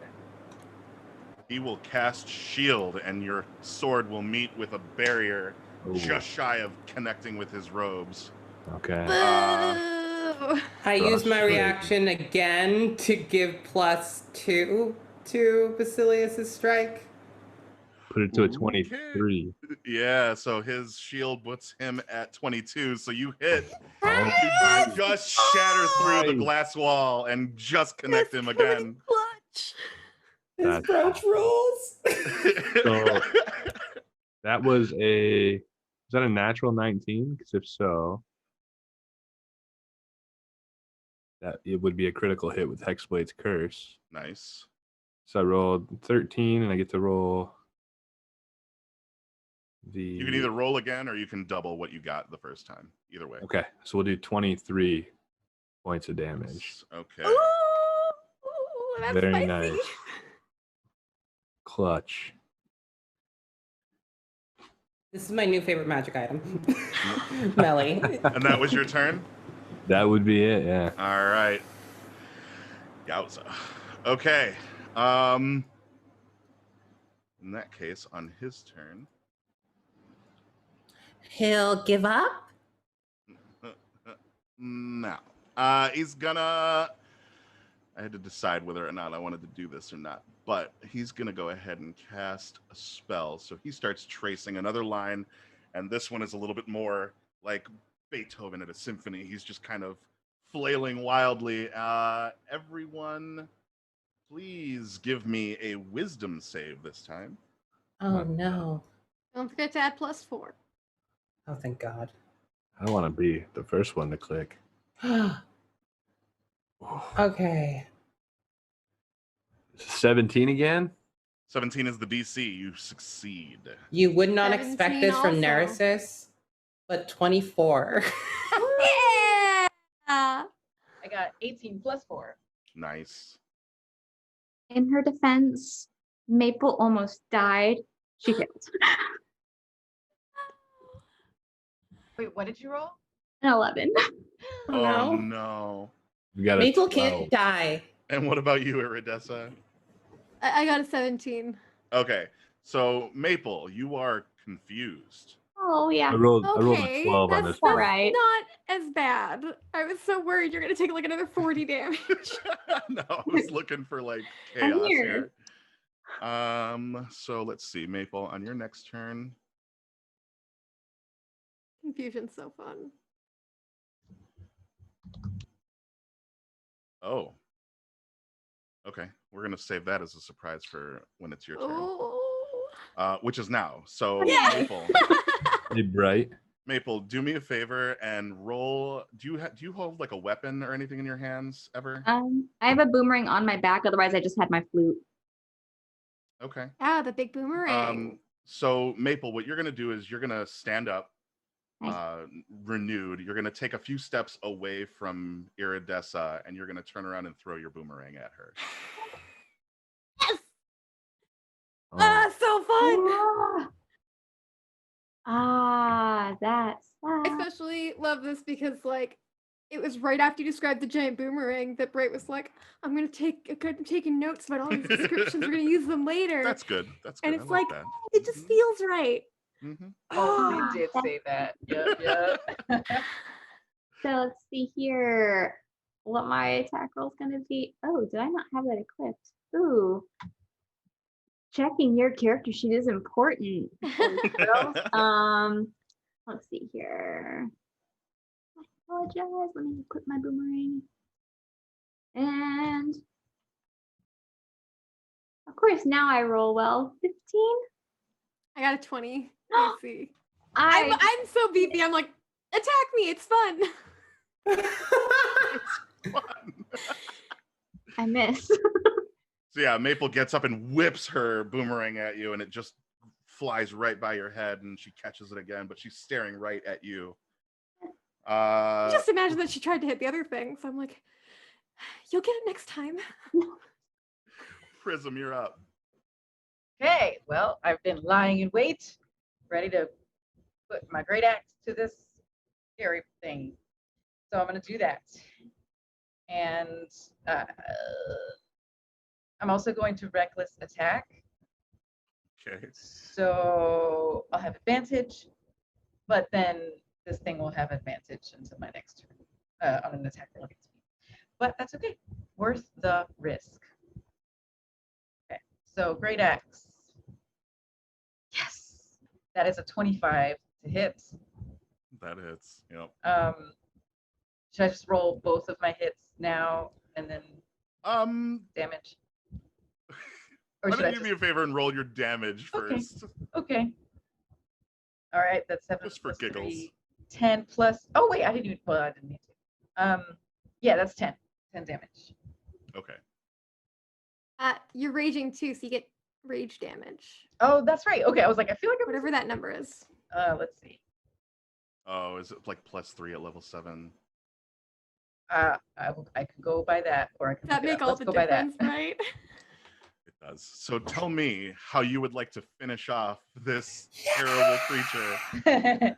Fuck this dude. I'm going to like step from behind the corner I'm hiding in and actually put my hood down and be like, this is for Maple, and just slash straight down the middle between those two weird orby magical eyes that are creeping everyone out.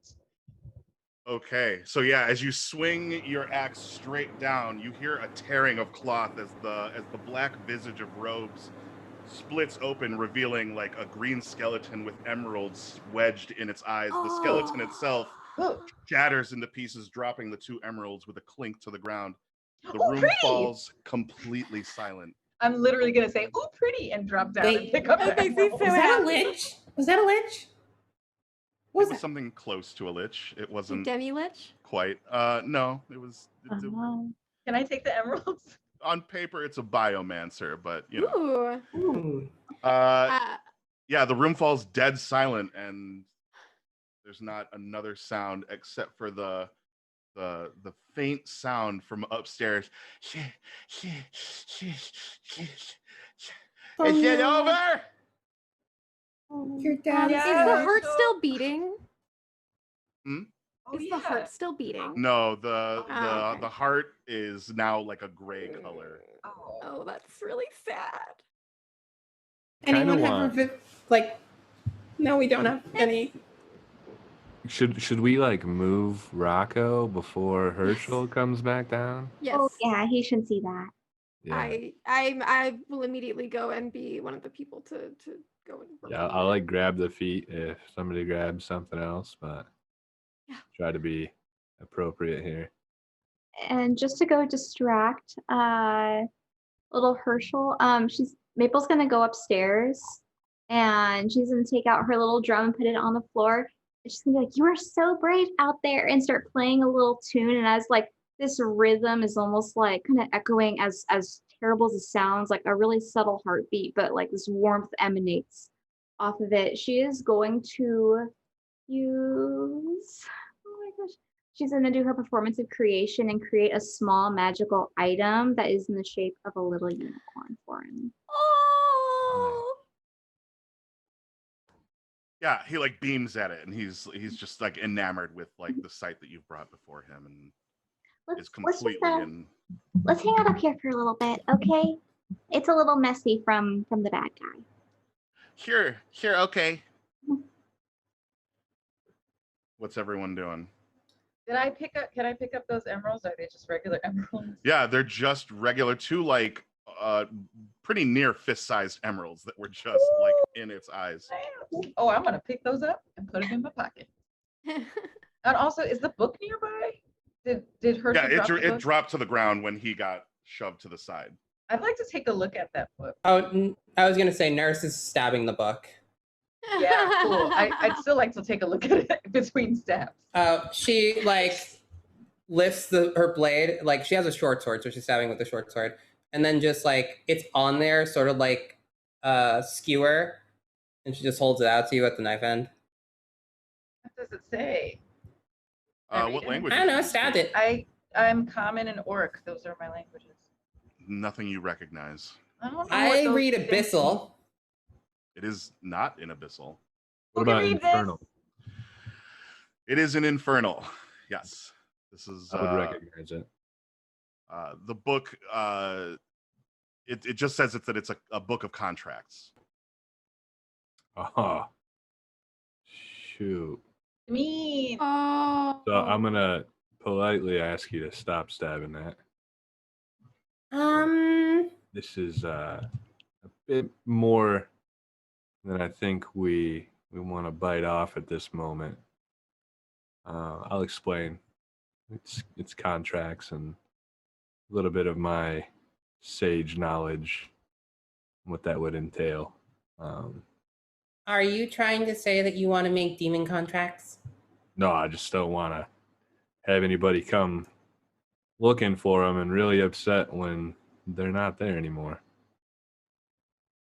I want them to be upset when they're not there anymore. Is there anything in there about this town? If you want Probably to not and read, sure, I can give you more. Yeah, I'll flip through and see what I can uncover briefly. Okay.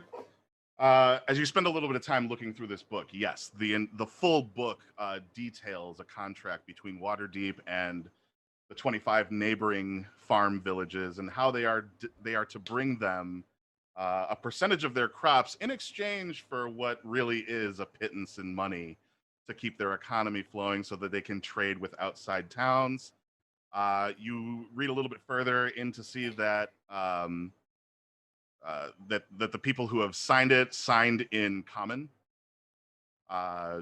Roll me an insight check while you're reading this real quick. This is so fucked up. I'm not very good at these, so 13. Okay. You do notice that some of the other contract signatures, you recognize some of the higher ups in Waterdeep wrote their names in Infernal. You can infer that they understood what the contract said when they signed it, but it might be that somebody wrote it and somebody who signed in common might not have. Okay. Understanding. All So right. what's it say? Bunch of demony stuff, right? It definitely says that if they do not, if they fail to meet their end of the bargain, that the farms will be null and void. Farmers are taxed at a penalty of like 3 lives per week, and it goes on and on into detail, as most Infernal contracts do. It's a lengthy read. Wow. You said, do you tell us this? Out loud? Yeah, I'm explaining as much as I can as I'm going through. Well, So Breanna, they sent us This is- here. They sent us here. To die. Well, I don't think that kind of like Elizabeth likely knew. Well, Elizabeth this did. Yeah. kind of That's true. thing. a lot of this is the signed commoners is probably the level that is just trying to do the day by day and Basilius. Okay, I'm not saying, okay, maybe I shouldn't have stabbed the book. I will admit that. I'll admit it. But maybe we should take the pages of the contract for this particular town and destroy those and then use the rest as evidence. well, I think 'Cause- it's this town's contract. It's Yeah, but if we destroy the contract, will this or not happen, or will another one of these things come and start killing the rest of the villagers? from what I understand, they're usually tied more than just paper. But and I don't know if this is the only copy. I'm not. We need holy work is what we need first to free this town, and then for the rest of it. There's so Stabbing. many Not sure. people outside of Waterdeep that are just being treated like chattel. The way I understand it, though, is as long as they're not producing and paying, this will continue. Is that correct, DM? Correct. Oh, Infernal contracts once signed are bound to the soul of the person who signed, yeah. or anybody Oh, mentioned in the no. contract. Who So signed these? until this town produces and hands over to Waterdeep, I Yep. don't see this ever ending for this town until it's gone. DM. So we've got Herschel, we've got Lavender, and we've got Brimley. Is there anybody else in this town right now? There are few a more couple of now. other occupied farms here. Yeah, there's Fuck. a few. Pardon me. Oh my goodness. I feel like we should just get all the people and field trip over to Waterdeep, because then they have to deal with this in their own home turf. That's out of character. Sorry. I'm incensed by this injustice. Can I roll a Hail Mary, like Arcana or Religion roll to see how we could void out this contract? Yeah, you can roll. The DC will be different for each, but you can roll either religion or arcana, whichever you prefer. Well, I Can I prefer assist with neither. this? It'll be I'm- much higher if it's arcana. If you want to roll religion, the DC comes down a little bit. I'm proficient in Arcana. I don't know if you want to assist. Oh, me. shit. Or- Okay, that's an 18 in religion. Okay. Ooh. As thick as this book is, you'd have trouble finding where you could go to null the contract unless you found another person who'd be willing to sign on to take responsibility for the labor agreed to. Really, the only way to null the contract would be to kill the person who is holding the contract's payment. Names. I.e., either the demon who built the contract, or I'm sorry, the devil who built the contract, or the Waterdavian noble. Who, Do you have names, Basilius? Do the contracts have names? I'd be able to read those names, right? you would. So I'm gonna look for the two names. and we Okay. can- So it's been signed by 3 Waterdavian nobles. all Neresis of takes out a them- notepad. all of them by the last name of Selim Chant. Well, it's good that we have so many favors. Favors. This is a hit list. I know, but we can get access to these people using favors. But is our problem going to be the ones to grant those favors are the ones that have signed this contract? Doesn't Maybe matter as long that's as we not can a get problem. close. All Yeah. we need is an audience, right? And Mhm. that's what our favor can be. For. I mean, the most virulent poisons take place, can be affected within 10 seconds. So really, all I need is a few minutes. And I will look the other way. Do we have a name this for the case. demon as well, or the devil? There is no signature of the devil who made the contract. No. Okay. Having a devil's name is always a prize. So Mm. That's not to say it's not in the contract. He's just not signed it. have I seen it going through that It's I would like- have been able to? It's likely in discern. code in the book somewhere because Yeah. their names are in the contracts, but it is not immediately visible. That would take some more time for you to uncover. Well, So I'm gonna ask if I can hold on to it, and I'll read it on our Sure. trip back to Waterdeep. just don't sign it in blood or anything. No, I'll read around the stab marks. And are we gonna go see Elizabeth now? Do we want to bring anybody with us? Do we We want need to do something for these people. So, the town? yeah, I think that if we're kind of coming to the end of things, that if everybody else heads back to town to like fulfill our job and follow up on this, that Iridessa would volunteer to stay in the town and protect the few people that are left here from evil entities with her paladin Mojo Jojo. So to get this correct, you guys are going to inform the town of what's happening, and then you're going to take the book back to Waterdeep. Is that your plan? That is. I mean, We should tell them something, but inciting a panic is probably not a good idea. Yeah, I'm not going to tell. I'm just going to stay here as their protector for now. Okay. In that case, we'll roll into the epilogue of this, which is having discovered what this town has gotten themselves into, having discovered what Waterdeep is doing to its neighboring towns, you gather the townspeople, inform them that you are going to be heading to Waterdeep, and that Iridessa will be staying behind, or what have you, to protect the town, but that you will be returning to Waterdeep with the book in tow. I guess in order to find out what happens when they get to Waterdeep and whether or not they are able to bring down the government established, or at least the noble house of Selimchant, D&D Beyond, I guess, is just gonna have to bring us all back for another episode. Yeah. I don't know. Oh, wait. The most important thing. Tomato. He is safe in your nylon, but he is just in your hip bag. If you're gonna take him out again, I'm doing fine. That crap that you were doing earlier was scary as hell. I'm just gonna let you know, if that's the way you live your life, I don't want any part of it. Can you just it's not you. It's just I'm a tomato and I bruise easily. I would love it if you would just bury me in a field somewhere so I can, grow a few nice kids, maybe drop them on the ground where they will grow and have a couple of kids of themselves. I have plans before you pick me up at the dinner table. I didn't think I would get to see those plans, but maybe it will help me see a future, eh? I don't want to fight more of that crap. That was scary as hell. I don't want it. Can you blame me? Would you want to do it again? Yeah. You're Got sick. The fire part. You're sick and you need therapy. I mean, what was your first clue? I'm talking to a tomato. Put me down. Give me to somebody else. Can anybody here else? Does anyone else here speak? Do you want me to put you down or plant you? If you could plant me after I just insulted you, I would have very much appreciate it.